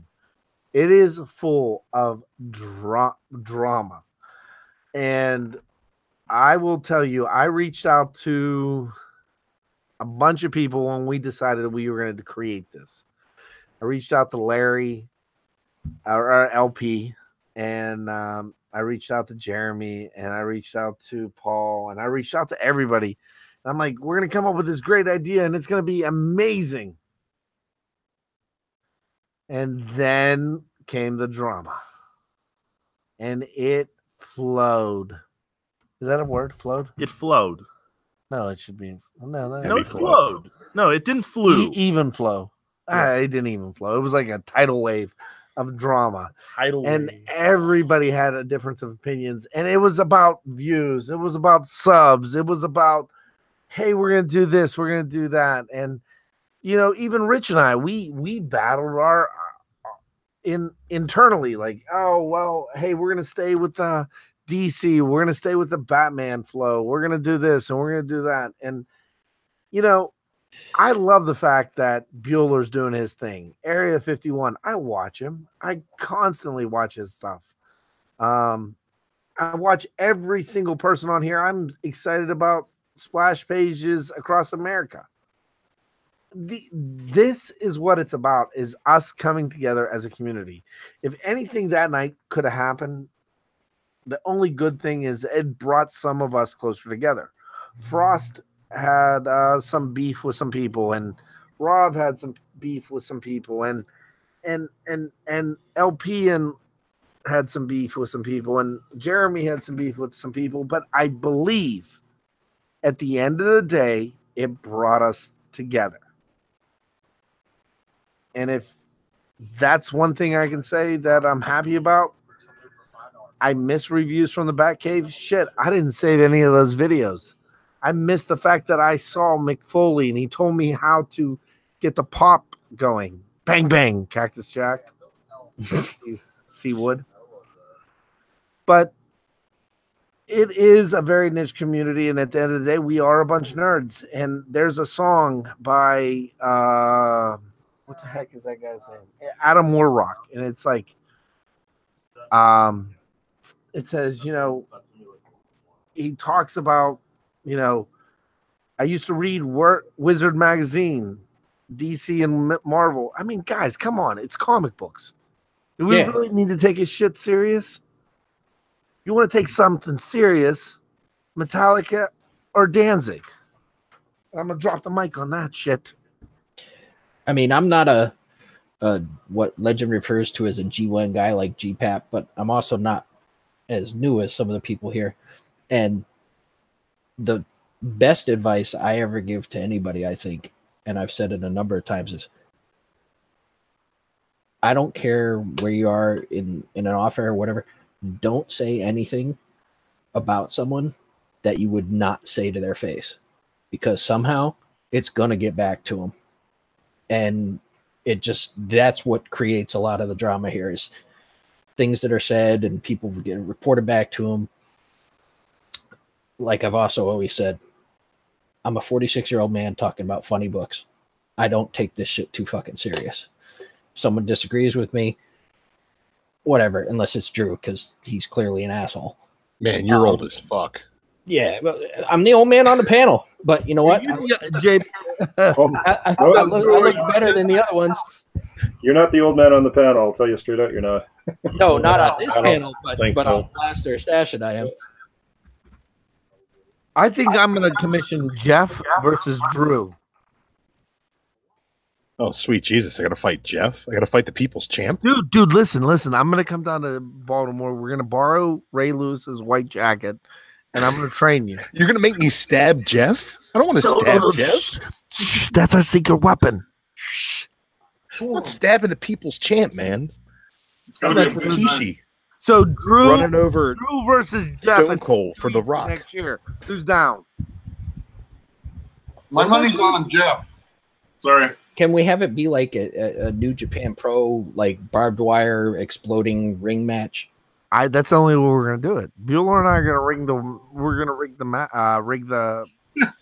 ring. Ring the ring. Ring the ring. Rig the ring. Well, I can't wait. Ring. And Jeff's gonna come wanna out do as a scaffold match? the ring master. I've tried. If we're going to do this for years, we might as well die. Be a pro wrestler and go to some events with me, but he just won't do it. I don't know why, man. He's built for it. 6 foot. Come on. You could be the next George the Animal Still and eat the turnbuckle. Hey, the winner gets set on fire. You know. Do it. Splash Rage made it happen. Let's do this. Yeah, there we go. We'll hold it. The winner gets set on fire. Yeah, sure. Why not? You know. And I'll make. All right, I'm doing the favors here, Jeff. We'll make it a main Going out event on your in back. Texas. So, I take I that do 3 not second snooze. color this hair. So I want to tell you guys a quick story about Jeff, if you don't mind. no, As a lot of you guys might know, Jeff is actually my nephew, and younger nephew. And we used to go to this lake every summer, and there was a dock out in the middle of the lake that we used to play King of the Dock. And there'd be a bunch of kids, and we all play and stuff. And a lot of times I'd be at the King of the Dock. Then one year, Jeff decided to play King of the Dock, and he threw me like a beach ball off the dock. I never played that game again. You're very powerful. He's not a small man either. Broken? So, Sorry, so I got quiet. Bueller, I see that shortbacks with the X-Men 1 on the front of it. Now I'm guessing if you're anything like me, that short box is probably full of X-Men number 1s. No, I do have a bunch though. I do have like probably about 20 or 30 of those. I think I've got 5 of every cover at least. Yeah, that's pretty much how I am. I sell a bunch of those on eBay. I'll sell like the 4 covers all together for like $10, and I usually sell like 3 or 4 of those a month type thing. Yeah, it's I don't know. I buy a lot of lots and stuff, and it seems like there's always fucking copies of X-Men number 1. Yeah. There's like 500,000 out there, you know. Yeah, well, I remember when I worked at the comic book store in the 90s, literally, that Spawn number 1, Spider-Man number 1, we had cases of them. Oh, yeah. Youngblood number 1. Yeah, they're just because everybody, they were printing 1 million copies of each, and every store got like 250 of them. They flooded the market and caused all the comic shop to hurt like crazy, man. It's just crazy, man. Yeah, they're still trying to get rid of them to this day. Yep. Oh, yeah. They do not like the comics selling back issues. They don't make money off of that. No. They only make money off the new stuff. I don't know. I just can't handle the new stuff right now. I remember when I worked at the store, I got 6 copies of Superman number 75, and I sold 4 of them that week for $75 a pop. Yeah. Yep, the big now, book. Now it's a fucking dollar bin book. Yeah. I remember getting Adventures of Superman 500s for free just with purchase from about any vendor at this flea market. Like they had, how many of those did they print? Like who knows? But Yeah. that was about the same type of book when they promised Superman came back. Instead, they brought back the Reign of the Superman. Like, oh my God, that book was just, you're drowning in that book. I think I still have 4 of them sealed. Oh yeah, I got at least a couple at this point. Just because, like, if I buy something like on eBay or something, like the eBay's like, oh, I'll throw in a free book, and then I get a sealed Adventures 500. I'm like, oh, cool, another Adventures of Superman 500. Yeah, the market just got flooded, and yeah, you know, that caused the downfall and the bankruptcy of Marvel. You know. Well, if you watch the documentary on Sci-Fi, it's called So Much Damage. It's like basically the story of the 7 Image founders. It goes through the whole spiel right there, you know. And they're talking about, like, Mark Silvestri's talking about, like, how people were buying up Youngblood and Cyberforce #1 like it was going to fund their kids' college education. But all those guys knew ahead of time that was never going to happen, because the reason why comic books are valuable is because they're rare. Well, 2 million copies sold on the shelf is the definition of not rare, you know. Yeah. But they were like, yeah, we're not going to tell them, you know, we're not going to let them know. But the speculators crashed that market by buying up all these books. And then all of a sudden now the sales all dropped. And then the death of Superman came. And then the return of Superman came. And then 50 different covers for everything. And it's a miracle that it's still struggling to survive as it is, you know. Yeah, well, I mean, the big thing is like with the Superman 75, when I sold them to guys who were like investment bankers because they thought they were going to make their bank on this thing. If the comic book market, if the comic book collectors will support, you know, 100,000 copies of something, then yeah, that's a good thing. But it's when you print more than what the true comic book collectors are going to buy, then you're going to have too many left over because people are going to sell them and they're going to be everywhere. That happens with all kinds of books. I know that my LCS for like 3 years gave away the Return of Peter Parker, Spider-Man #1. It was in all the grab bags on Free Comic Book Day for 3 years. They had copies of that to give away. So it's like, you know, that book will never be worth anything because it's flooded the market at a time when, you know, the market's down. So why are you printing that many copies? Well, that's to get the 1 in 1,000 variants, you know, obviously. So basically comic shops are hedging their bets, ordering these large orders in order to qualify for variants, hoping that when they sell the variants, they can sell enough of the regular covers to really mitigate their costs on it. So the variant game is dangerous investment for a small shop, and you got to be careful in how you manage your inventory. A lot of people will drown themselves. Drew, can I ask a quick question? No. Well, I'm going to. Okay. Just this once. So instead of hashtag duck butter, can we get hashtag Rich Baltimore? Yes, hashtag Rich Baltimore. I like rich people. Come to Baltimore. Give me money. I mean, let's bring Rich to Baltimore. I saw. Why is Rich not going to Baltimore? I don't know. It said something that he was like mad at the world and he was gonna beat me up, and if I call him again, he like blocked me on everything. I don't understand. He was like, you sleep in my basement. It's kind of weird. Can you please leave? I mean, one time I saw something, you know, going back to this whole, you know, too many copies. One time I saw someone say, if you want to make money in comics, buy every Image #1. 9 out of 10 will fail, and you'll be able to sell the one to make up for all of it. Well, see, a lot of these LCSs now, they're getting one LCS to come in, and I'm not going to mention the names of the LCSs, which I'll probably know them. One of them's real famous. Is they're going in and they're buying all these books to get these variants, and they're sending them off and have them graded. And all the extra books that they have, the other LCSs are in deal with them, and they're buying all those regular books at a small discounted price and shipping that out to all the other LCSs. So that way, that one shop can sell those variants at a real high price, and the other comic shop can get these regular books at a cheaper price. That's how they're having to team up now in little groups, because, you know, there's no way a little comic shop can can sit there and hit and pick up all these. They can't buy 50 copies or 100 copies of this or that, you know, and that's what's happening. I know quite a few that are teamed up together doing that.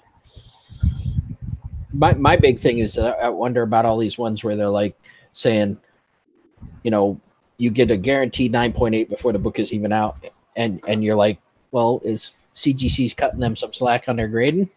You know? I actually talked to my my LCS owner about that because he has ordered store variants before.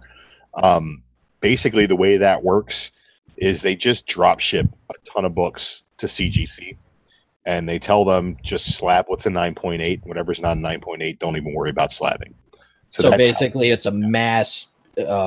Yes, whatever they call it. Yeah. Where they right, and I'm sure that they have graders set aside for that, and I'm sure that they are more lenient on those when they're getting a big drop ship of books. They just basically take a good once over on it, make sure that there's no big obvious issues with it. Yeah, and I couldn't see that being that shady, but that legit all at the same time. You know what I mean? Yeah, I'm just wary of something like that. Well, that's exactly what the coin grading companies, when you have the new Silver Eagles come out, they drop ship from the mint, drop ships to the coin graders, which is Numismatic, and I think it's CGC or it's called Coin NGC. NGC, yeah, they drop ship whole huge boxes of Silver Eagles. And they go through and they pick out and they grade every one of them. They ship them all to these places, and that way they can pre-sell these graded coins and stuff. So they're doing the same thing. And I've always said this, and it's eventually going to happen. In the numismatic community, the coins, they have different labels on top of the coins. You can get the 4th of July edition of this Silver Eagle. You can get the Labor Day edition, whatever they can make up. And they sell these coins, the exact same coin, but they put an emphasis on making only 200 of these labels and 500 of these labels. Well, down the road, they're going to... it's going to be more valuable to have this label than the other, because this label's rare because there's only 250 of these and there's thousands of these. And I could see the grading companies going to that with comics, because it's being done in coins right now, and it's still in the same exact area. They grade comics right across over there. They're grading coins, and it will happen. I mean, you'll pay more for a different label on a book because the label's rare. What's happening right now? I mean, you got the Stan Lee label for CGC and the Walking Dead one now. So same thing's happening here. Yeah. Yep. So now we're going to pay more for a label, and the label makes no sense to buy. And people in the numismatic community are they're not happy with that at all. But they just got to bite the bullet if they want their coins graded and move on. It's funny, in this end of the world here in Western Canada, you can't go into a comic shop and find a graded book. No comic shops here carry graded books. Maybe in Vancouver, but anywhere else, nobody carries graded books. They can't sell them. They can't move them. Nobody wants them. So it's really weird. But there's almost no grading that goes on in the Western Canada here. Almost none. I need to go up there. I'd have a field day. Because I've got a two lot of graded books around my way either. I got 2 graded books, and that's it. And I'm threatening to crack one open on air because I got to set my books free. Well, let Jeff do it. Yeah.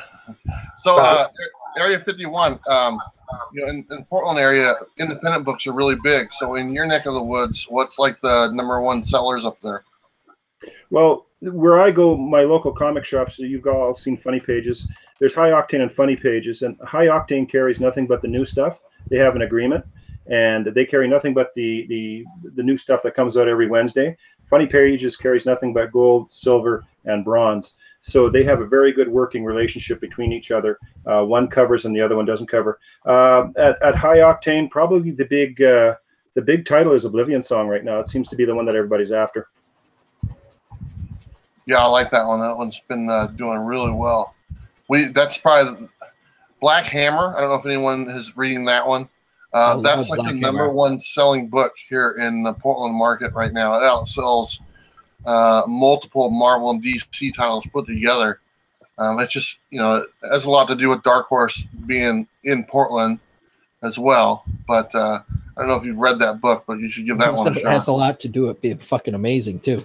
Yeah, Yeah, it's putting very Jeff good. Lemire's name on it doesn't hurt, and he's actually building a really cool universe and a couple of tertiary titles as well, and Yeah. just kind of fill out everything in that world. It's a hell of a book.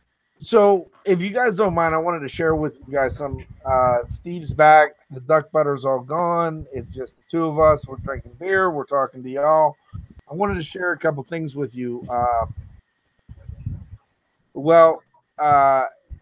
If you guys can, sub everybody up on the panel. Check out Niobe Comic. Paul is going to be the master of all pressing. If you need anything, he's going to have it, plus comics. And Steve and I might have reached out to Funko on behalf of the Comic Corps, and we got the go-ahead just now we just read the email, and I think we're going to go ahead and give you guys a little bit of announcement. So there's a particular saying on Blast It or Stash It. Drew, do you know what it is? Is it there's a funny story about that? No, I think he's going with shut your Funko mouth. That's it. Shut your Funko mouth. We spoke to Funko tonight, and they have agreed to give us an exclusive Comic Corps Funko designed based off your appearance at no cost. It'll be a very reduced price of you wearing a Comic Corps t-shirt. And on the back of it, it will say hashtag duck butter. Oh my gosh. I am in. For that? So if you guys want your duck butter Funko, please leave your name, contact information below, and we will get you. Does it have to say duck butter? It will.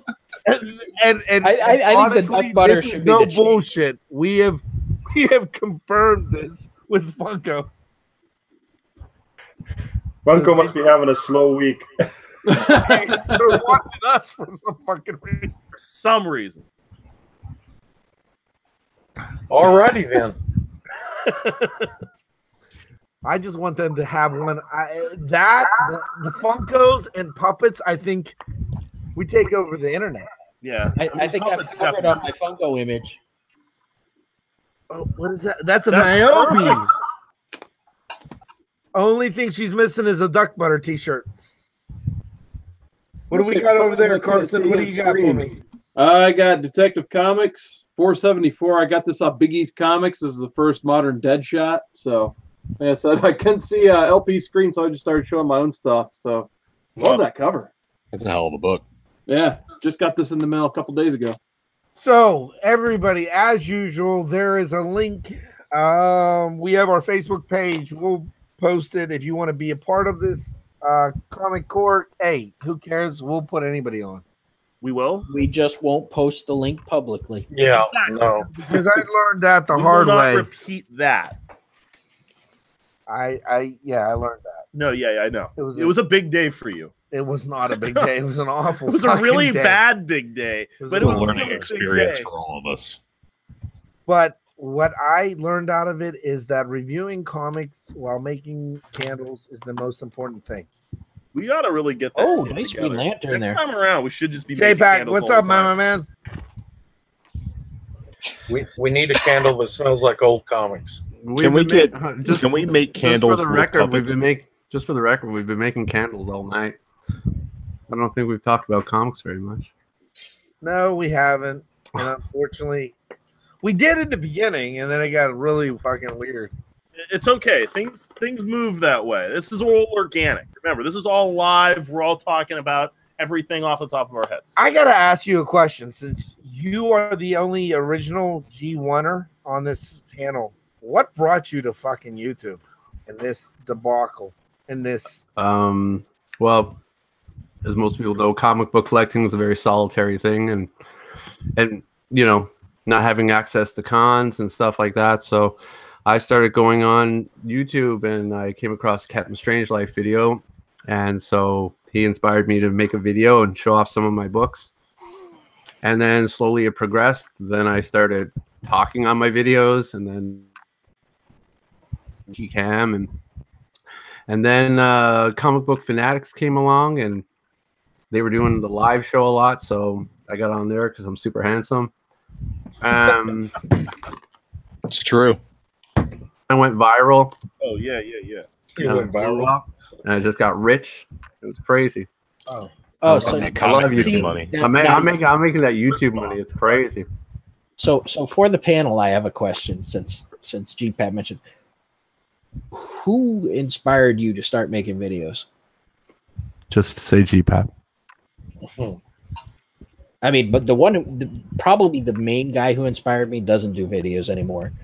But well, if you want me to be honest, I started watching comic book videos probably about 2014, right? I was collecting way before then.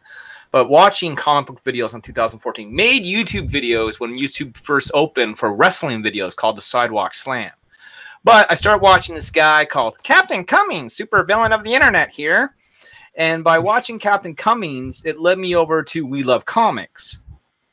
Joined the live show over there, and now I've been in and out of it ever since. That's my start.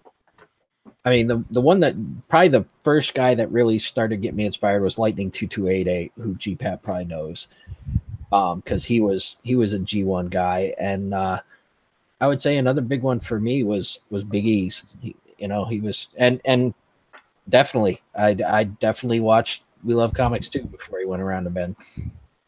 Lightning came around the time of like Hero Hunter 81. These guys were really big on getting rare books and getting big keys fast. They started putting out videos. We were all putting out videos which were like, here's my West Coast Avengers, here's some Avengers books, I got some Silver Age and blah blah blah. It was a mixture of everything. We talk about, Joe Kubert and Infantino work and this thing and that thing, and then a lot of new YouTubers at the time came out, and it was just dropping the books, just like crazy big books. And it was like, whoa, okay. And that seemed to draw a lot more attention from people. So then that started setting the pace for people to primarily show their keys and stuff in their videos. And then came...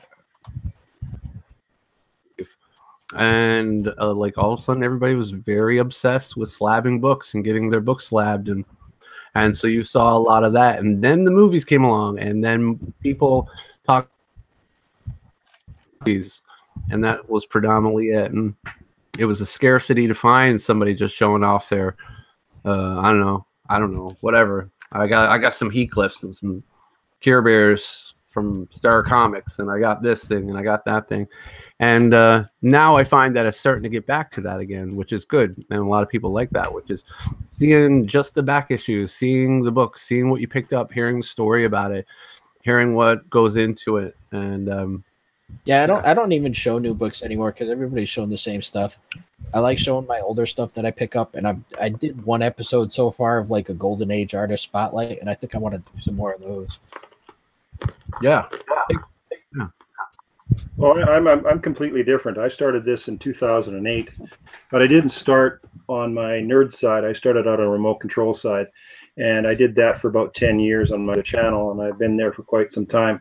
And I've been collecting for about, 25, 30 years.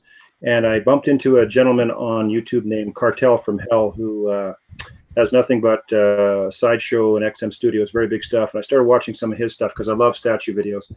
And I left him some comments, and he said, have you got any? And I showed him a couple of pictures, and he said, you know what, hey, you should do a video. And that's why you're seeing me as Toy Box, because for some strange reason they both connect. I don't know why, but anyway.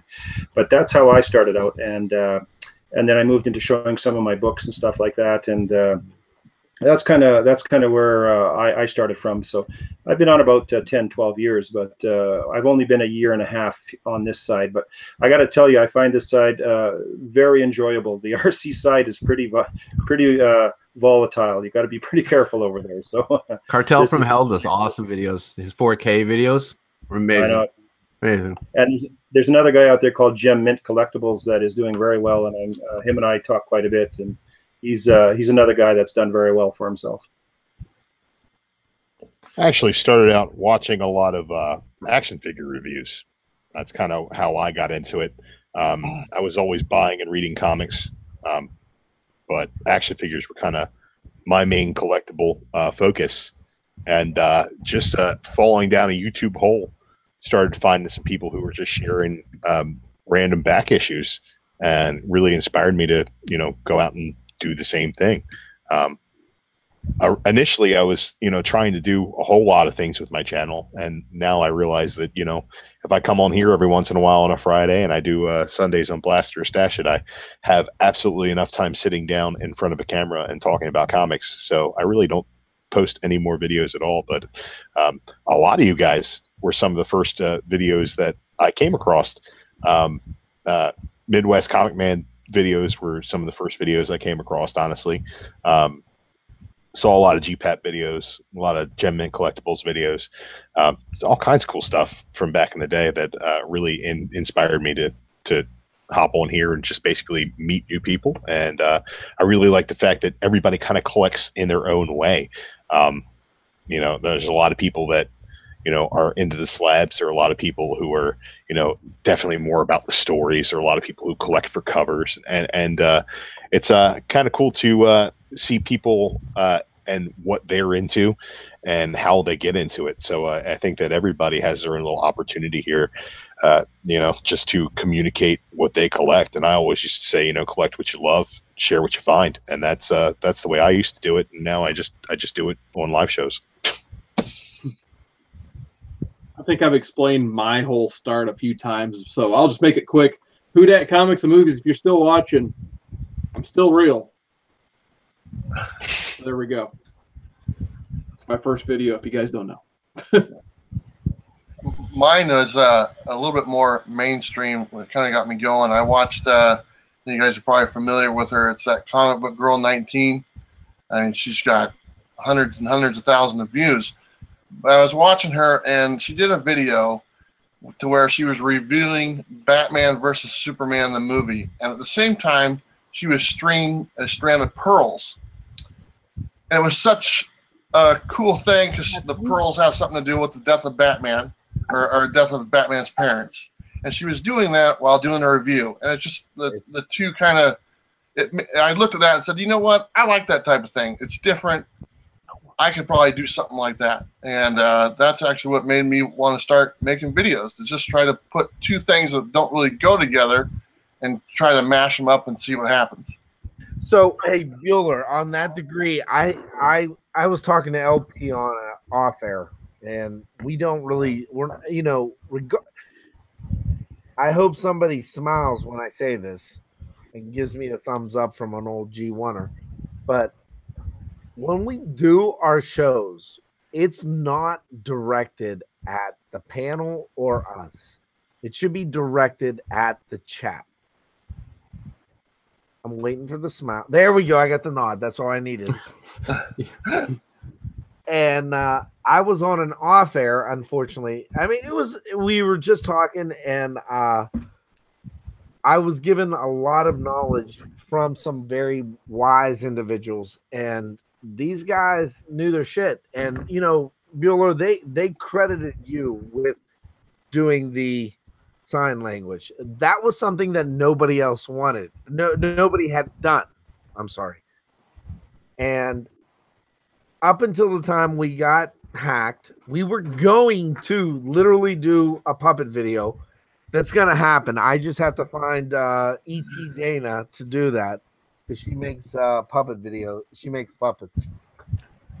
So I'm going to give everybody on here, just send me your address and I'll send you a puppet. But that's the thing. I mean, everything that anybody on this channel or anybody on YouTube does, it's copied by somebody else. It's very difficult to be original on YouTube, period. And when to be able to do something, like I said, I've been here a while, and when I saw that hearing impaired video, I thought that was not only cool, having relatives who are hearing impaired. I thought it was really original. I was like, right on. And I've seen a lot of people do some really original stuff.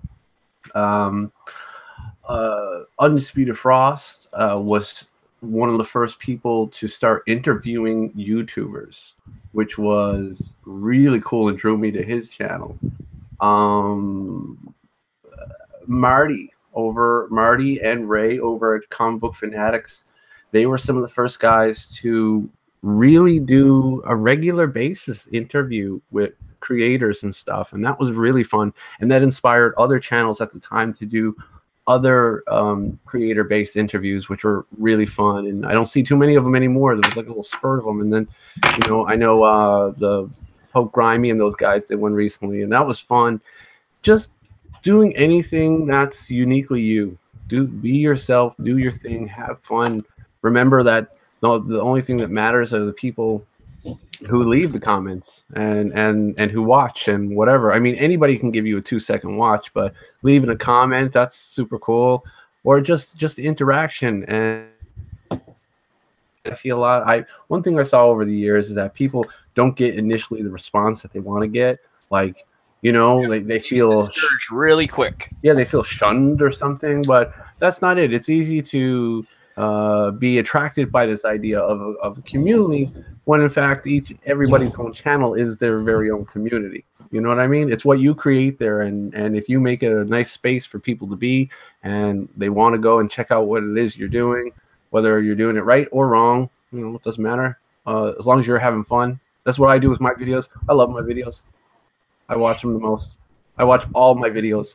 Oh, there you go. Marty, when I started, Marty and Ray were the only ones that were really doing the only panel live show too. I think they were pretty much one of the first ones for that.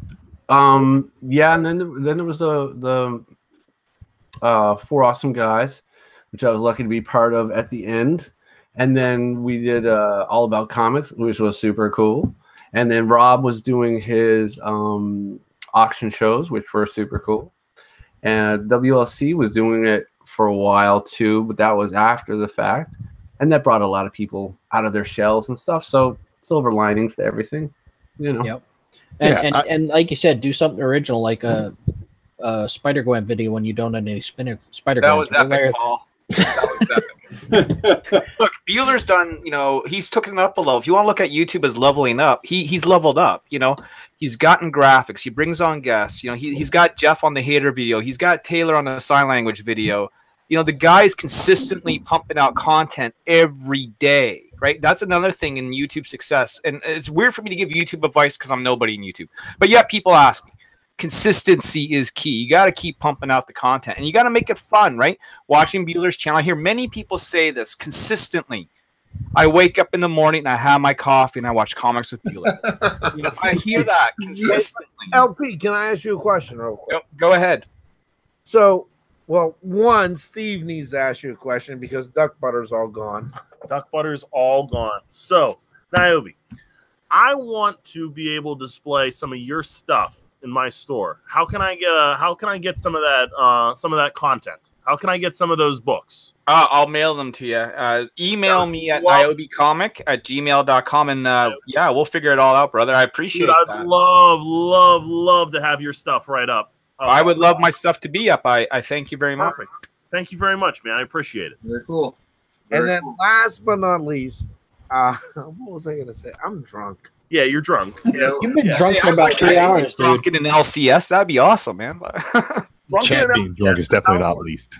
Did you see the freaking Magic people in here, man? Well, it's Friday Night Magic. I told you about F&M, man. You know what I mean? He told you. It's real. It's big. It was magical. Did you give a guy a diamond cutter earlier?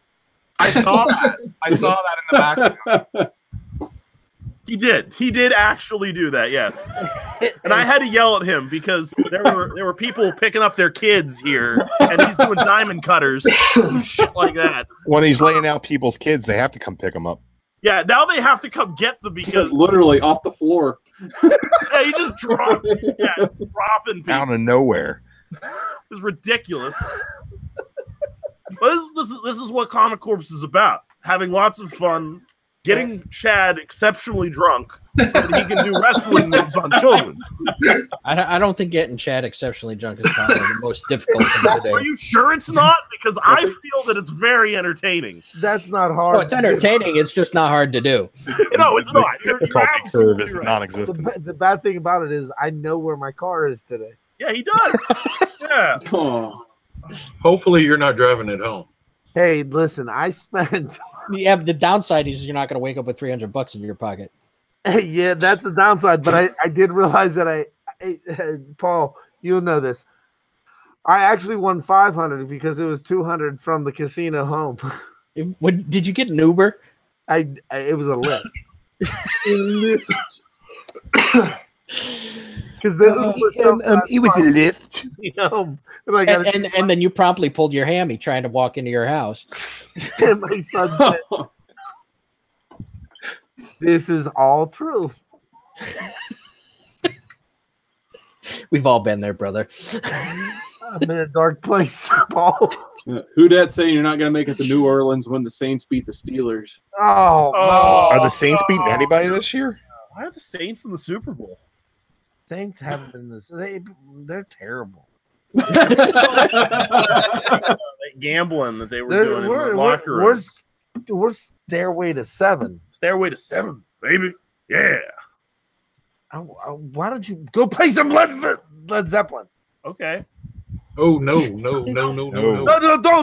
We'll get demonetized. That is one. That is one song. That one group you need to do. That Metallica. Take it for someone who knows about getting blocked for music. Yeah, don't play Zeppelin. They're on the no playlist.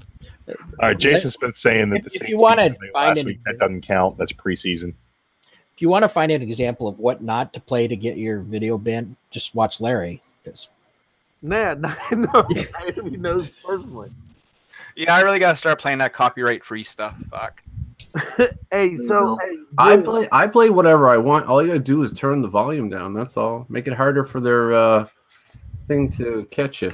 I'll get copyright things, but I'm just like, yeah, you can go ahead and monetize it. Yeah, and for the most part, that's what I get. I'll get a little email saying YouTube has monetized your video. That's never going to make any money anyway. And I'm like, oh, so they're going to make nothing off my video, and I get to use their song for free? Yeah, no, that's a pretty good deal. But once in a blue moon, a video will get blocked in certain countries or worldwide, depending on the record label and the song you use. And I've kind of kept a little track of them.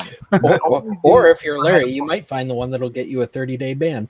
The only one I ever had a problem with was I had the Prodigy in one of my videos. The Prodigy.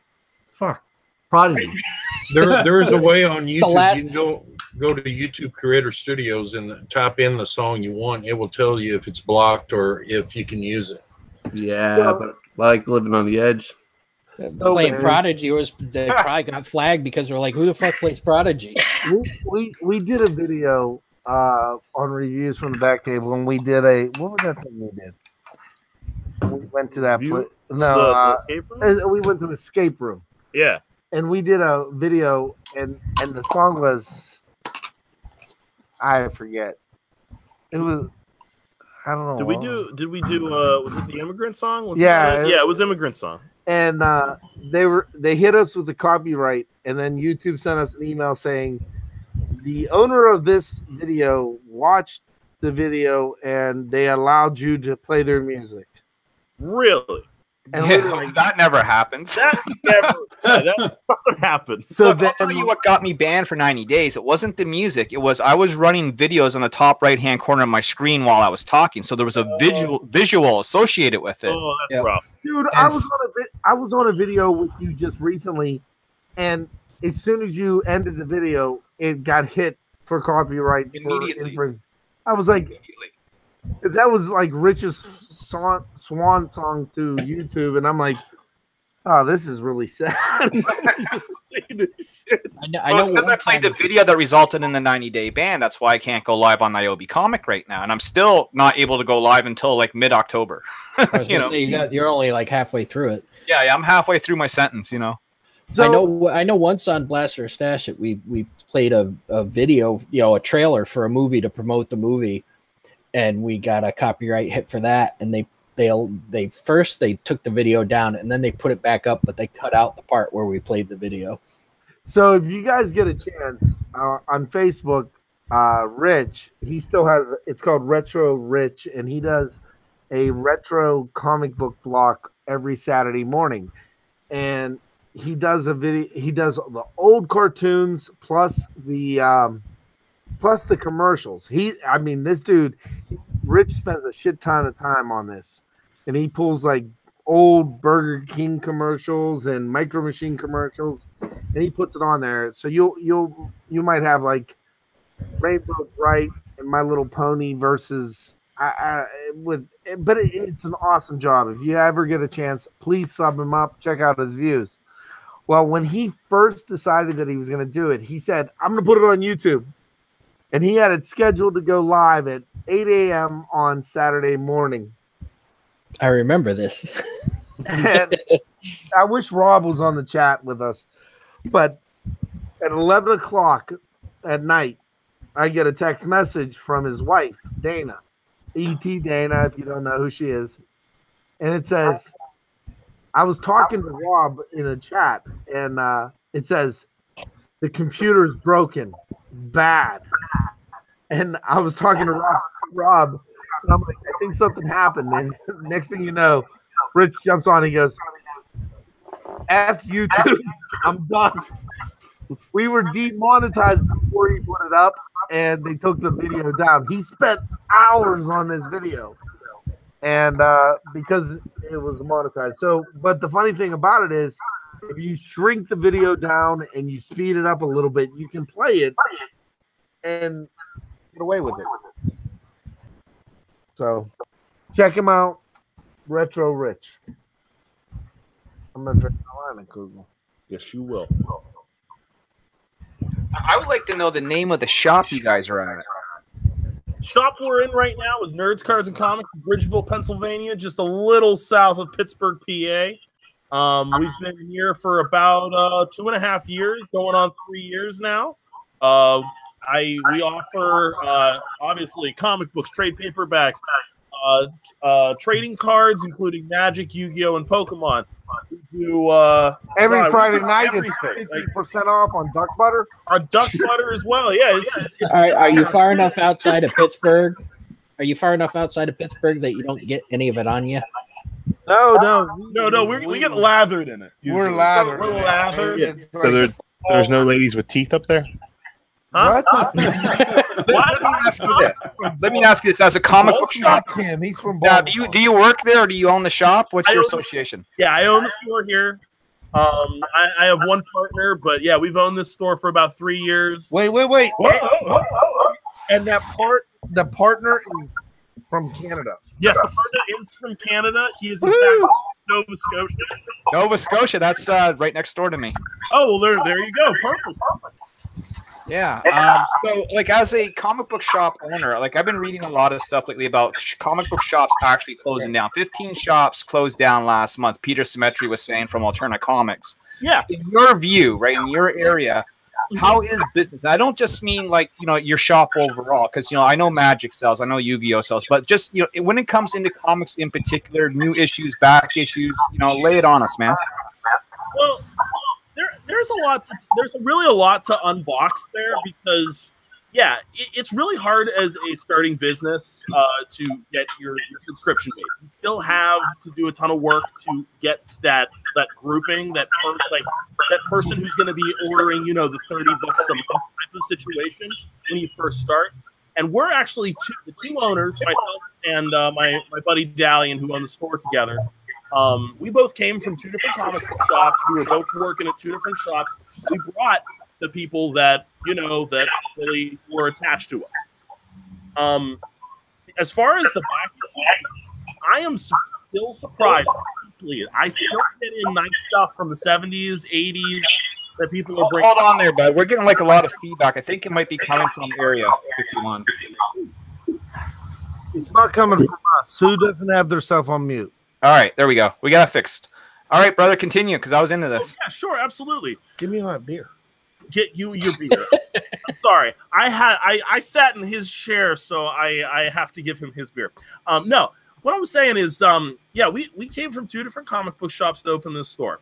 And it takes a lot of effort to get yourself in a position where you can actually build up a subscription base, because honestly, like, there are still kids that are still getting into comics, and it's wonderful. Like, God, that is my favorite conversation to have, is when I actually get kids that are like 12, 13 who are just getting into this whole line of like just being interested in comics in general, because like it's nice. We've been spoiled by the fact that the Marvel Cinematic Universe has been doing so well, that the DC television series have all been doing well, and that hopefully in the future we'll start seeing the DC Cinematic Universe actually do something.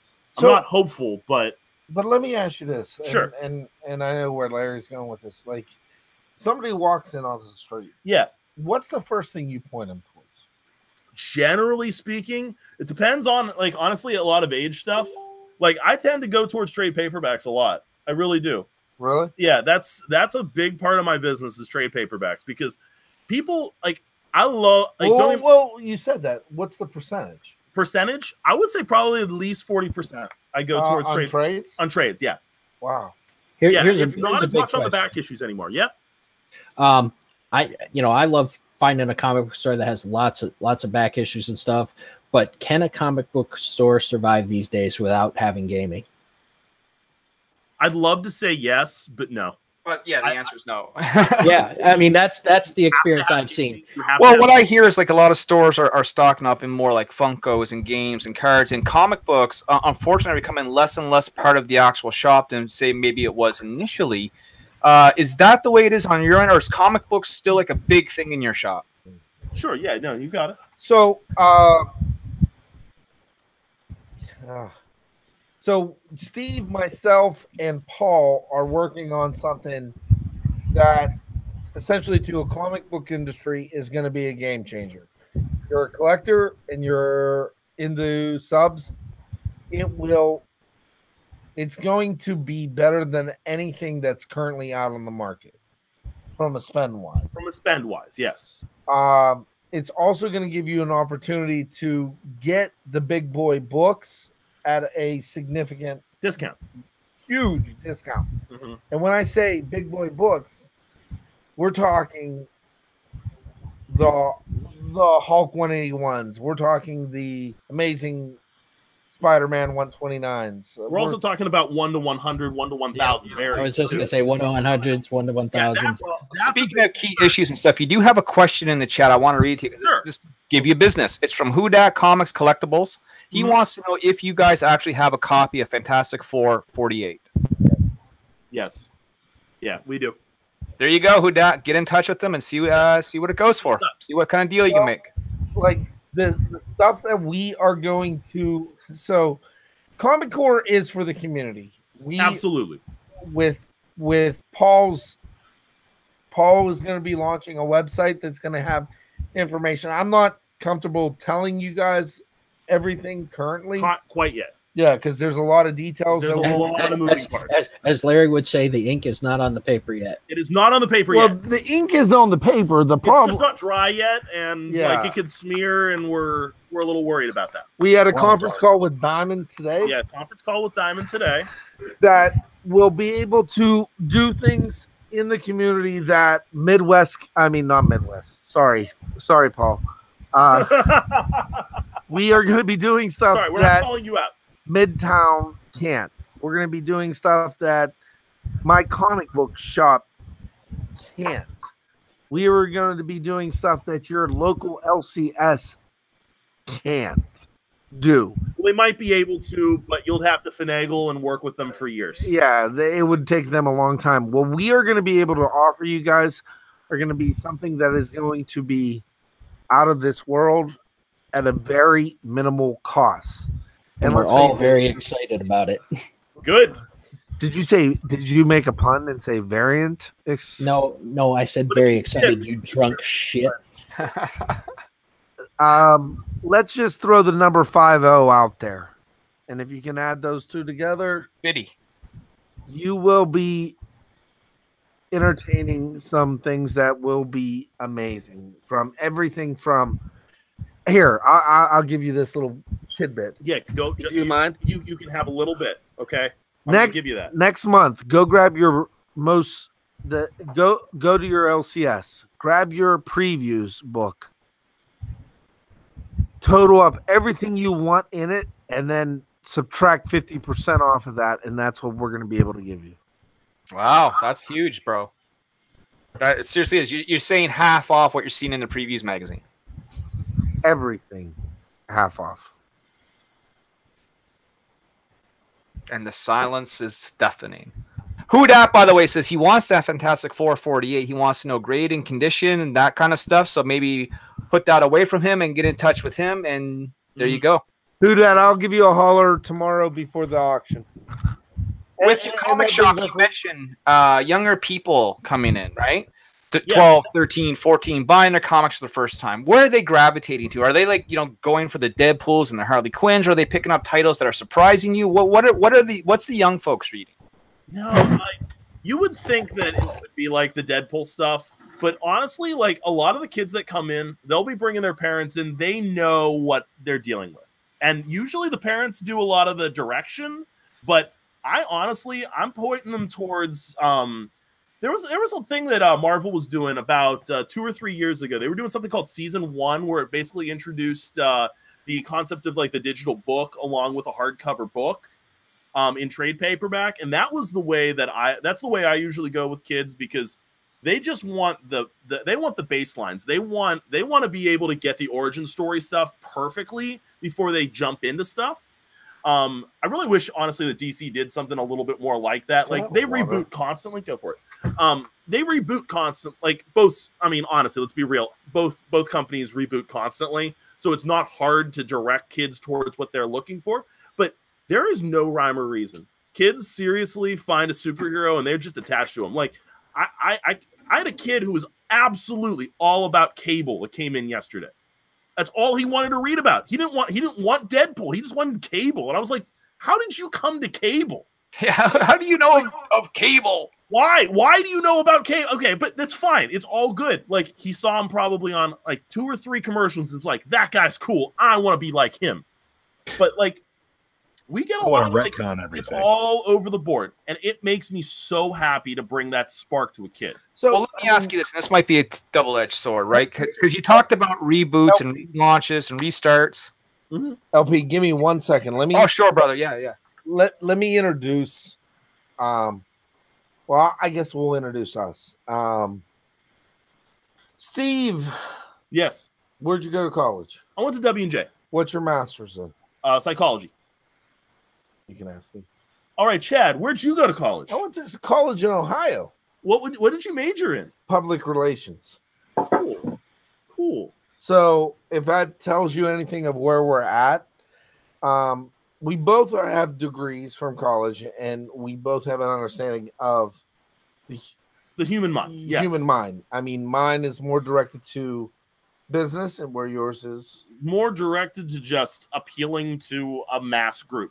So what we've decided to do in that mass group is to focus on what is hot. I mean, let's LP people buy what the Joneses have. And that's what we've been targeting. Yeah. And marketing too. And like, we've got a wall. And Drew, this is going to kind of make you smile, but I'm looking at a wall across from me right now, and unfortunately, my camera won't rotate. But this entire wall over here is dedicated to Marvel. I mean, we have nothing but Marvel comic book covers up. We've got Hulk, Ant-Man and Wasp, X-23, Fantastic Four, Iron Man. I mean, this wall is. And that is right now what people are gravitating towards. Marvel is doing a great job, and I hate to say this, but Disney is a marketing machine. Yeah, they really are. Like, I'd say 3 to 1, I get more marketing material from Marvel than I do DC. And that really, really does affect what people are reading. Like, if you get to see a picture, like you get to see the #1 of Immortal Hulk on the wall, damn, you're going to read that book. I mean, you look at that and it's like, damn, that is such a good, tight cover. And you see in that like 2 or 3 weeks in advance, so people are already pumped about it. DC is failing at that. They are failing at that. They're good at marketing their trade paperbacks, but they're not good at marketing anything else. And they're doing a really, really good job at marketing their comic book movies. Yes. Like the Death of Superman. Yeah. I mean, we were sitting in here this evening, and 3 people, while we were on the show, had asked me, hey, is the Death of Superman in a trade paperback? Yep. And then after they grabbed it, they came back and asked, what about the Reign of Superman? Yeah, well, I mean, there's the Reign of Superman, the Funeral for a Friend. You're skipping a couple levels there. And these people are leaving with that. When somebody comes in and said, hey, you know what? I want Incredible Hulk. They can pick up Planet. They're picking up the trade of Planet Hulk. They're picking up the issues of 1, 2, and 3 of Incredible Hulk. If somebody's picking up Ant-Man and Wasp, they're picking up the book themselves. Plus, they're like picking up the Ultimate 1, 2, and 3. And Marvel, I hate to say this because, Paul, I'm going to steal this from you. Fuck Marvel. But Disney knows their shit. They know, they've been around. They know how the hell to market. Yeah. How do you feel about reboots? Because you touched on that earlier. You mentioned reboots, relaunches. As a shop owner, right? Do you find that tactic works, like relaunching titles every couple of years? Or would you, like, because this is going to be double-edged sword, right? As a collector, you probably prefer that, the numeration continues and we don't have so many relaunches. As a shop owner, number one, sell, right? So okay, number one, sell to an extent. You don't sell number ones very well to a community that already is reading it. Honestly, they're more interested in you're 100% right to say that like the legacy numbering is so important to the readers that have been reading for years. It is really nice to be able to introduce it.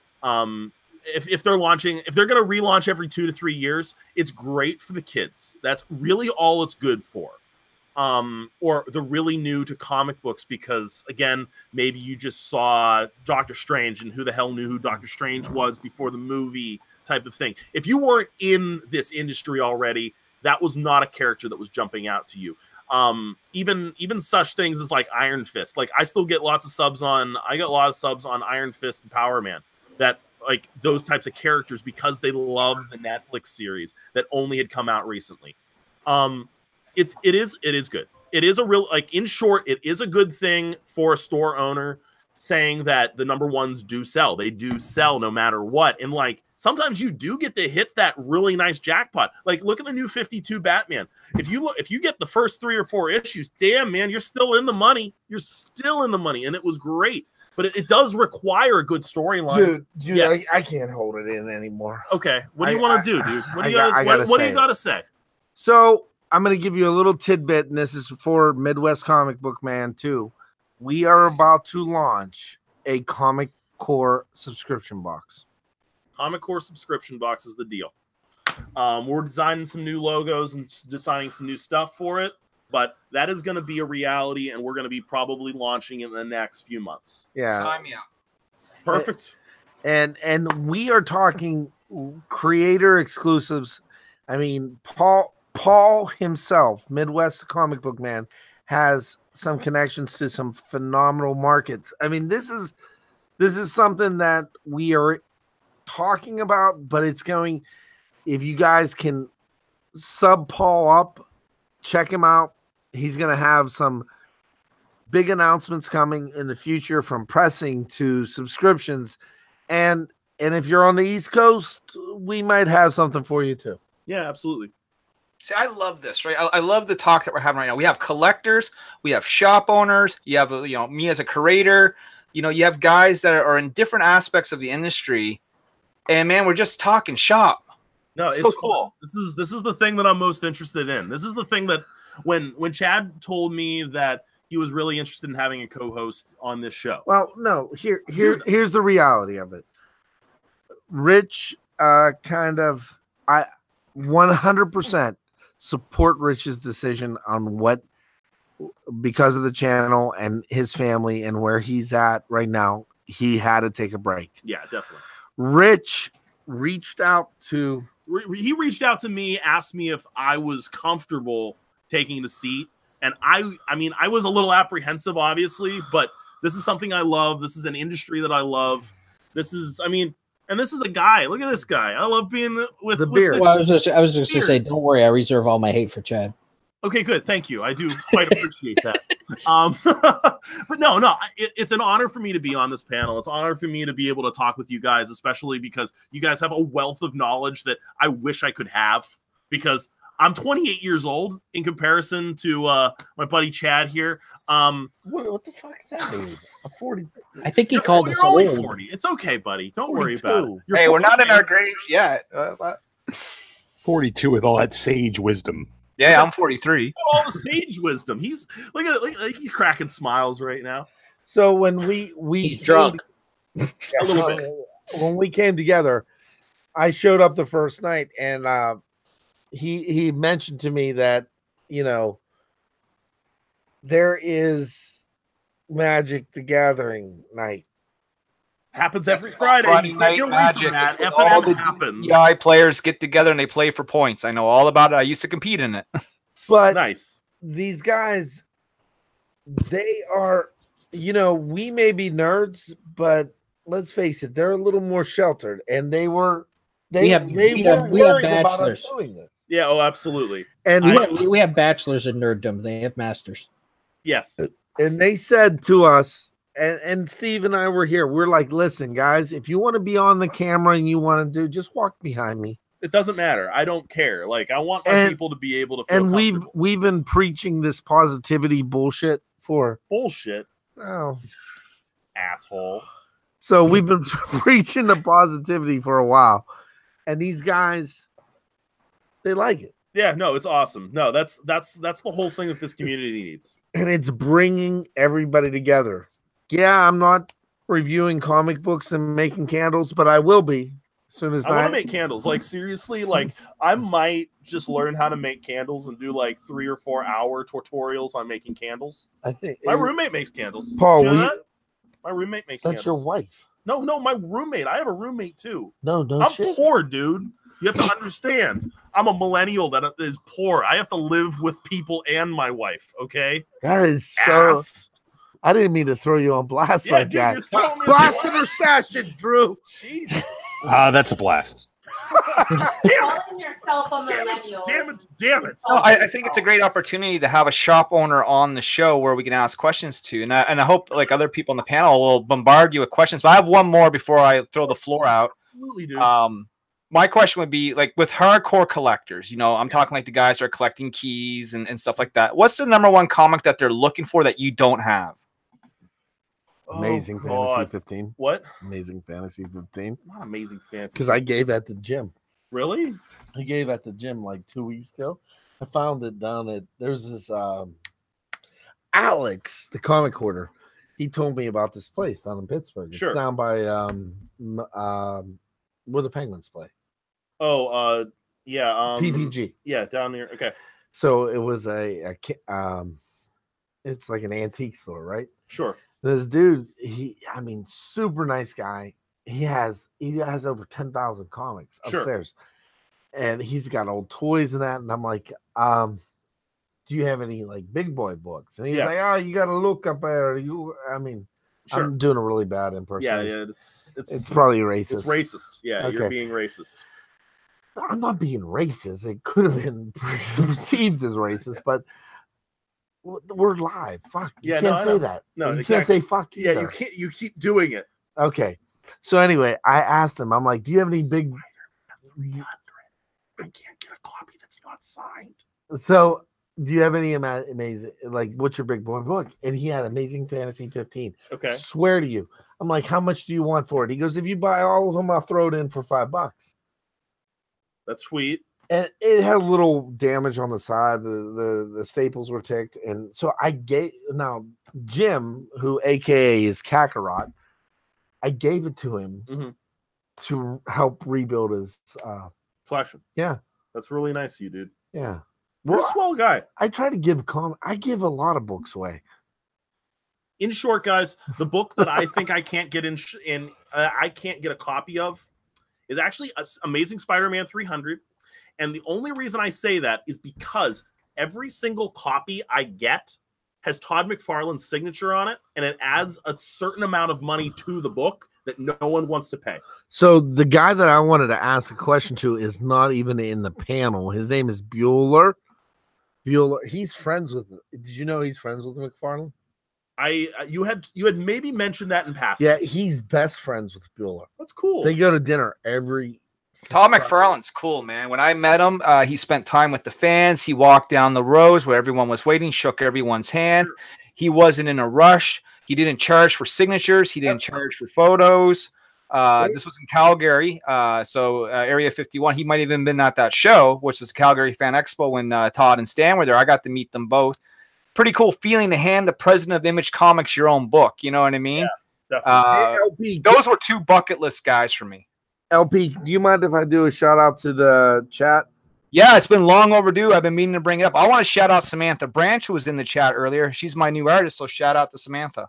Samantha Branch is in the chat. We got Gene Paul. How do you say it? Acceptor? Ace Peter. GPAP. We call him JPEG now. JPEG. JPEG is in the chat. I like it. You love that, buddy. Yeah. We also have Who Dat Comics. Comics Misexplained is still working the door at the bar. Jason Smith is in the chat. LP, give him his introduction. He's the master of the $5 shipping. He is the Smith Lord, and he is the Flash of comic books. We also had Big E's Homes of the New York Warriors. Big shout out to him. And Paul, can you give us our Secret Santa announcement? Or not? Cool. Oh, we were talking earlier about doing a Secret Santa with one of the other groups, and since we have so many people, we had decided that maybe we would do it with the New York Warriors. And from what I understand, Biggs, who is in the chat, sounded like a great idea. So, and I have Splash show 2 raw copies of that 300 you were talking about. I've already decided that I want to get Manny, if that's possible, so I can send him something media mail. That would be brilliant. I'm sorry. It's okay, buddy. We'll make it happen, right, You Biggs? are drunk, but it's okay. We like that you're interacting with the panel. It's a good thing. Do we have any more beer? No, you drank all the beer. Are there any questions? It's time to end the show. C. Woodard, I haven't heard from you all night. C. Woodard, take yourself off mute right now. Hey, C. Wood, can I ask you a quick question? Okay. So, do you like pie? Damn it, it stuck to my thumb. I was going to flip that toothpick at you. Well, I'm asking you, what's your favorite kind of pie?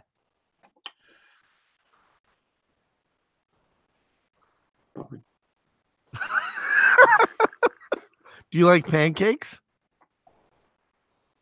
He put mute. All right, I'm putting mute. I'm All right, I guess I'll play. Oh, I love pancakes. Where are you from? Well, I'm glad you asked because I am from Indiana. Pancake your ass back to Indiana, you Rudy Tooty kid, yes. I'm glad you're having your fun, Chad. I'm going to have another beer. I found one. Oh, you found a beer here. There, that was better. Magically make the So beer. C. Wood, any questions for the shop owner, man? Yeah, please. I'm happy to answer questions. I'm real this is fun for me. This is a lot of fun for me. I gotta come up with some questions, man. Sorry, dude. I've been up since like 6 in the morning. Dude, it's all good. I feel the same way. While you think about it, let me ask him, what's your #1 selling book on the shelf right now? #1 yeah, it's Batman. Easy. Yeah, absolutely is Batman. I would say a close second right now. I mean, I was blowing through the new Amazing Spider-Man and the new Fantastic Four as well. But I consistently every single week it's Batman and Detective Comics. Very nice. Great success. How does Image Books do at your shop? And the indie, anything other than the big two. I sell Saga very well. Everything else is very hit or miss. Like, I have to say, like, I sell a good amount of Seven to Eternity. That book is, I love that book personally. Like, I love the art style. I love everything about it. I love the covers. The covers are gorgeous. They remind me of the sci-fi serials. Like, there's something about them that just like really gravitate towards me. So those sell well for me. But most of the other Image titles have a very hard time getting off the ground. And what's kind of interesting right now is that DC is putting out a lot of really interesting product that's similar to what Image has been doing. Like, I don't know if anyone's read the Bendis series Plastics. Like, that's been really like, that just had its first issue come out, and the art style really reminds me of Image a lot. And a lot of my people who do pick up Image titles are picking that stuff up right now. Sure, we'll jump right on it because I know he loves Bendis. Yeah, it's like even Walking Dead slowed down tons in the last few years. Wow. Yeah. Walking Dead is slowed down. Oblivion Song kind of has eclipsed it. Has Walking Dead slowed down since Comic-Con? A little bit, yeah. More so? Yeah. Since the announcement of Andrew Lincoln leaving the show? Yeah. Okay. It's slowed down. There's no doubt about it. Like, my subs haven't changed that much, but I used to order a lot more for the wall that I've been kind of cutting back on recently. Another question for you. A lot of big problems that shops are having right now is people not picking up their pull list. Are you guys suffering from that at all? Oh, yes. I mean, that is just a thing that is natural to the store, honestly. It's something that we kind of have to build into, like, our costs and everything. Like, you do have the long-term collector that is maybe not picking up as often or has kind of just dropped off. It's definitely a problem. Like, sometimes you are sitting there with like a long box and you're going, well, there's $1,400 that I don't have right now and I'm upset about, but life goes on. You kind of just have to work with it. But on the plus side, sometimes you do pull out a fun book. Like recently I've been going through like Justice League and Justice League number 26 right now. If you have a good copy of that, it's going for like $95 right now. There's some other books that if you just go through some of your, if you've just been buying your books, quietly reading them, putting them back in the bag and board and just putting them away somewhere, you'll be really surprised. Like there was I think it was Amazing Spider-Man 791. That book's going for like $75 right now too. Planet Totally Awesome Hulk with Weapon H. Oh my God, is that exploded? Well, how many of the people do you see? Well, I'll ask you, how many flippers do you see? Flippers? You honestly, God, the flippers are very they kind of talk to me and they tell me that they're flippers. Really. I have like 3 or 4 flippers that I know. And you know what? If they're willing to put some money in on my 1 to 100 variants or like something like that, 1 to 1,000s, stuff like that. Okay, if you're okay buying like 40 copies of a book that I'm not willing to buy the 1 to 1,000 variant for, fine. I don't care. I'm making my money at the end of the day. So when you open your doors, how many times are those flippers are the first ones in? Not often. They're usually the ones that come in at the end of the night. Really? Yep. Flippers come at the end of the night. They know not to go in right at the morning, or they'll come the night Here's before. the thing that I've seen at my shop, and my shop had to change the rules a bit. Like in the morning, people would come in, like, you know, speculators, and let's say it was like the Red Goblin, right? And they're buying up everything off the shelf before like the real fan, you know, who just wants to pick up the book to read comes in and buys it. So my shop now then had to limit it 2 copies per customer. I do that as well. I do that a lot. And I pretty much have been able to suss out a few people at this point. Like, take it, if someone's buying like 3 or 4 different covers, fine, whatever, I don't care. That's okay with me, because especially right now with how DC's been doing their alternate covers, where they'll actually send if you want to buy a normal cover and then you want to buy the B cover and the C cover, they're not going to charge you any extra often. And they'll give you those beautiful full art covers that are just gorgeous right now. It's what DC's doing best right now. I'm okay with people buying 1 or 2, like probably like 3 or 4 different covers on a book. But once we get to like, if they're buying more than 2 covers of one book, then I'm starting to I start to be a little bit like, what are you doing? And then I start looking at pricing. But yeah, I mean, it naturally happens. No matter where you are, no matter what store you are in, you're still going to get those people. And it's just all about kind of it's kind of more of my job as the store owner to be like personable and being able to go up to someone and be like, hey, what are you doing? What's your end game with all the books? Like, especially if you're buying like 4 copies of a book at the end of the day. So I don't know. Well, this week alone, how many people would you say of Totally Awesome Hulk? 8 to 10. They came in this week and asked for it. Yeah. That's fucking ridiculous. Yeah, it's kind of crazy. Drew Manchu, what's on your mind, brother? What's going on? We got Huey in the chat. Just popped in. He's coming to us live from the Poo Lagoon. Is he home or is he at the Poop Lagoon? I think he's live from the Poo Lagoon. I'm not sure. I'm not 100% on that, but my money is on the Poo Lagoon. Any questions about the comic shop business at all for our fine friend here? No, not really. Cool. I think I've been happy with all the information I've received so far. Mr. Gene Paul Ace Peter, you're next on my list. That's right. Turn yourself off me. What's going on, brother? What's up? You dropped out for a bit. You're back. Yeah, I had to go smoke a joint. Yeah, I'm on that mission too, so I need you to take over. I'll go on that mission. You're up. The floor is yours, Gene. I'm going. Oh my God. Gene, real quick, let me ask you a quick question since we're all on here. Is it Puff Puff Pass or Puff Puff Puff Pass? It's roll your own or go home. I don't smoke with people, man. I don't know what people get up to. People are gross. I'll roll them one. They're not smoking my joint, so. Well, I kind of want to reach out to everybody in the panel. We're going to go through one by one, give you guys a shout out, let you guys know. First off, I'll show a little love to everybody. You guys I thought you were going to say show some skin, and I was like, please don't. Oh, he's going to. Oh, I have a bruise. You have a. Oh, God. Okay. This is where I leave. Bye. No. There goes the second channel. So we'll start off. C. Wood, what do you got in closing, homie? Just a lot of stuff going on this weekend. We got the Legends Live auctions. I'm going to try to get a spot on there as well. So I'll probably sleep till noon tomorrow so we can have that 4-hour auction tomorrow and I can stay awake more than I am kind of right now. Sunday, we got SummerSlam. So I think we're going to do a SummerSlam review on the Great Legends channel again. And keep trying to have those Tuesday live streams and about 7:30 or 9 o'clock if I have to mow my lawn. So there's that. And then I started an Instagram channel. So I don't really do much on Instagram. So I'm learning how to use it. So I guess sub me up and I might post 1 book a week.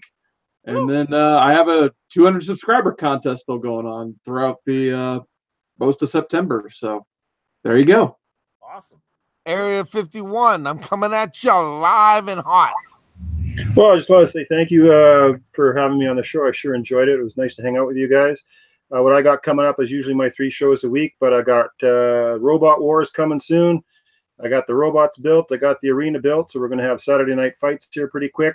And what's going to be cool about that is everybody is going to be able to vote on who the winner is for the next week, and you're going to pick your winner out of 10, and whoever picks the right winner at the end of the 10 ladder and the B will win a big old prize. So that's kind of what we're going to do, and just some other stuff, what I usually do, show books, show toys, show statues, whatever comes my way, show planes dumping retard on fires, the whole bit. That's what we're going to do. JPEG left us, but no, JPEG's back. Oh, there he is. What do you got for me, brother? Puff Puff Pass. Roll your own shit. Roll your own shit, exactly. Stop slobbering on my So I will give you this. Thank you for keeping me in this community. Between you and a lot of these cats on the panel, you have meant. I'm not trying to get mushy. I'm drunk, so He's getting really mushy. It's okay. I appreciate you. You are a friend. You are You're my Sunshine. Sidney Crosby. There you go. There you go. I'll take it. You looked at my hat. That's all you had to do. Dude, Jeez, next man week, up. I can't believe that you'd insult that man by calling him Sidney Crosby. next week we're gonna have Mario's daughter as one of our co-hosts. And trust me, she's hot. Thank you, Chad. She is. Yeah, you just doubled your viewership right there. Mario, I know where she works. I'm gonna go there. She works at Ragged Row in Lawrenceville. She's the manager. Really? Yeah, swear to God. Chad knows everyone here. She in is Pittsburgh. Pittsburgh's a very tiny town. She is at the end of the day. She's smoking hot. I believe you. She's better than Wayne Gretzky's daughter. Okay, that I also believe. Wayne She Gretzky is- is a weird looking guy. But this girl is. Follow me on Twitter at Oprah Winfrey. Hashtag best talk show host ever. Good. Follow me at on Facebook at Gene Paulies Peter, and on YouTube at Gene Paulies Peter. And yeah, I don't make very many videos anymore. I do try to make videos and then I never post them. But it's I like watching everybody's videos. Everybody does a good job. Keep it up. Keep up the good work, everyone. You're Can I doing add great. something to you? Hmm. Everybody send this man an AOK. Who, me? Yes, you. Everybody. I 2000 from 2015 to 2017. That's my YouTube. That's my YouTube catalog right there.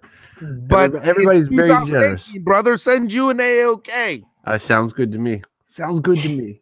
All right. Generous. Next up, we got Splash Page Touring America. Well, I want to tell you I appreciate it for having me on tonight. And what I got coming up, I got, well, right now tonight I released the video of the 1947 crash site of the Roswell incident. It's a scoop. I got to go out to crash site, so go check it out. And I got the video coming up here in a couple of weeks of the Amarillo Comic Con up in Amarillo, and I'll be showing some stuff up there and some of the stuff I picked up. And I even got, I do some of the stuff that's kind of off topic and, pop culture stuff. I'll have some videos of a barbecue cook-offs and a lot of pictures of some of the cookers that you just wouldn't believe some of the cookers what people, create to cook their meat on. Sub his ass up. Indeed. I'm going to say it because oh, wait, is he back? No. Bueller. All right. Drew, what's going on, dude? What are you doing this week? This week I'm going to work a lot, and then hopefully I'm going to have money to buy comics on Wednesday, and that's kind of the cycle of life around these parts. So yeah, we here in Pittsburgh, we know your situation, and should we announce it? No. Oh, of course, obviously, I don't know what you're going to announce. No, you do. I do. Yeah, we Well, have shit. it. Okay. They're back there. Okay. Yeah. So, Drew, we bought you a pair of black and gold Nikes. that's awesome. That's so I nice. can't wait to take a of shit you. in them. Huh? He's gonna I shit said I on can't him. wait to take a shit in them. Hear that? He's gonna shit on him. So, That's so sweet of him. That's fucked up. Okay, Man, good. I'm mad enough that I bought the new Madden. Now Antonio Brown's got to live in my house. Yeah, he lives in your house now. That's He's part of looking at us. you sleep. That's part It's of us. upsetting. Well, better him than Rapist Burger. Okay, next. Okay. Next. Yeah, enough to say about Ray Lewis. Fine. Anyway, Hey man, Niobe, I'll what do you admit got? everything about Ray Lewis. Niobe, what do you got for me, buddy? Well, thanks for having me on, even though you didn't really invite me. I think Great Legend just threw me on here for Legend's Infinite Wisdom, but I ended up here, so good enough. But I'm Larry Higgins. I am the writer and creator of this book right here. Please look for it when we do our Kickstarter in about a month. There'll be a brand new It's going to be on the shelves at Nerds, Cards, and Comics. It will be on Kickstarter. On the shelves won't happen for a while because with the publishing deal that we might have, they'll only print in trades. And in order to get a trade out, we're going to have to do 4 issues first. So is there a possibility that we could have you down here for a signing? Anything's possible, but remember, I'm a cheap, poor Canadian. Well, we're Pittsburgh whores, so I would love to go down states. I've never been stateside ever in my life. So I would love to go down there and hang out and get drunk with people and talk comics. Awesome. So we got the new Niobe on the go. My channel's Niobe Comic. My Facebook is Niobe Comic. My Instagram is Niobe Comic. If you want to find me, just put Niobe Comic in front of it, and chances are you're going to land on me. And, drop by, say hello. And thank you for, again, having me on. It's great to talk to all you guys. Shout outs to, everyone in the chat. Long list of names that I can't go through. But, people like Big E's Comics, people like Undisputed Frost was in there. The Great Legend was in there. Blast and Stash It. Dave and Huey. Comics Misexplained. The list is longer than my arm, and that's really good that you were able to bring back your channel in full force, not let what happened affect you, and basically give the middle finger. And you know what? You even may have caught that guy. So that is pretty epic, brother. Only because of JPEG. Hashtag JPEG. All right. Yeah, no to the JPEG. Don't do that. Okay, I'm sorry. I love you. I apologize. Who are we at? All right. No, none. Okay. The guy that brought me back, is Bueller back yet? Jesus, where is he at?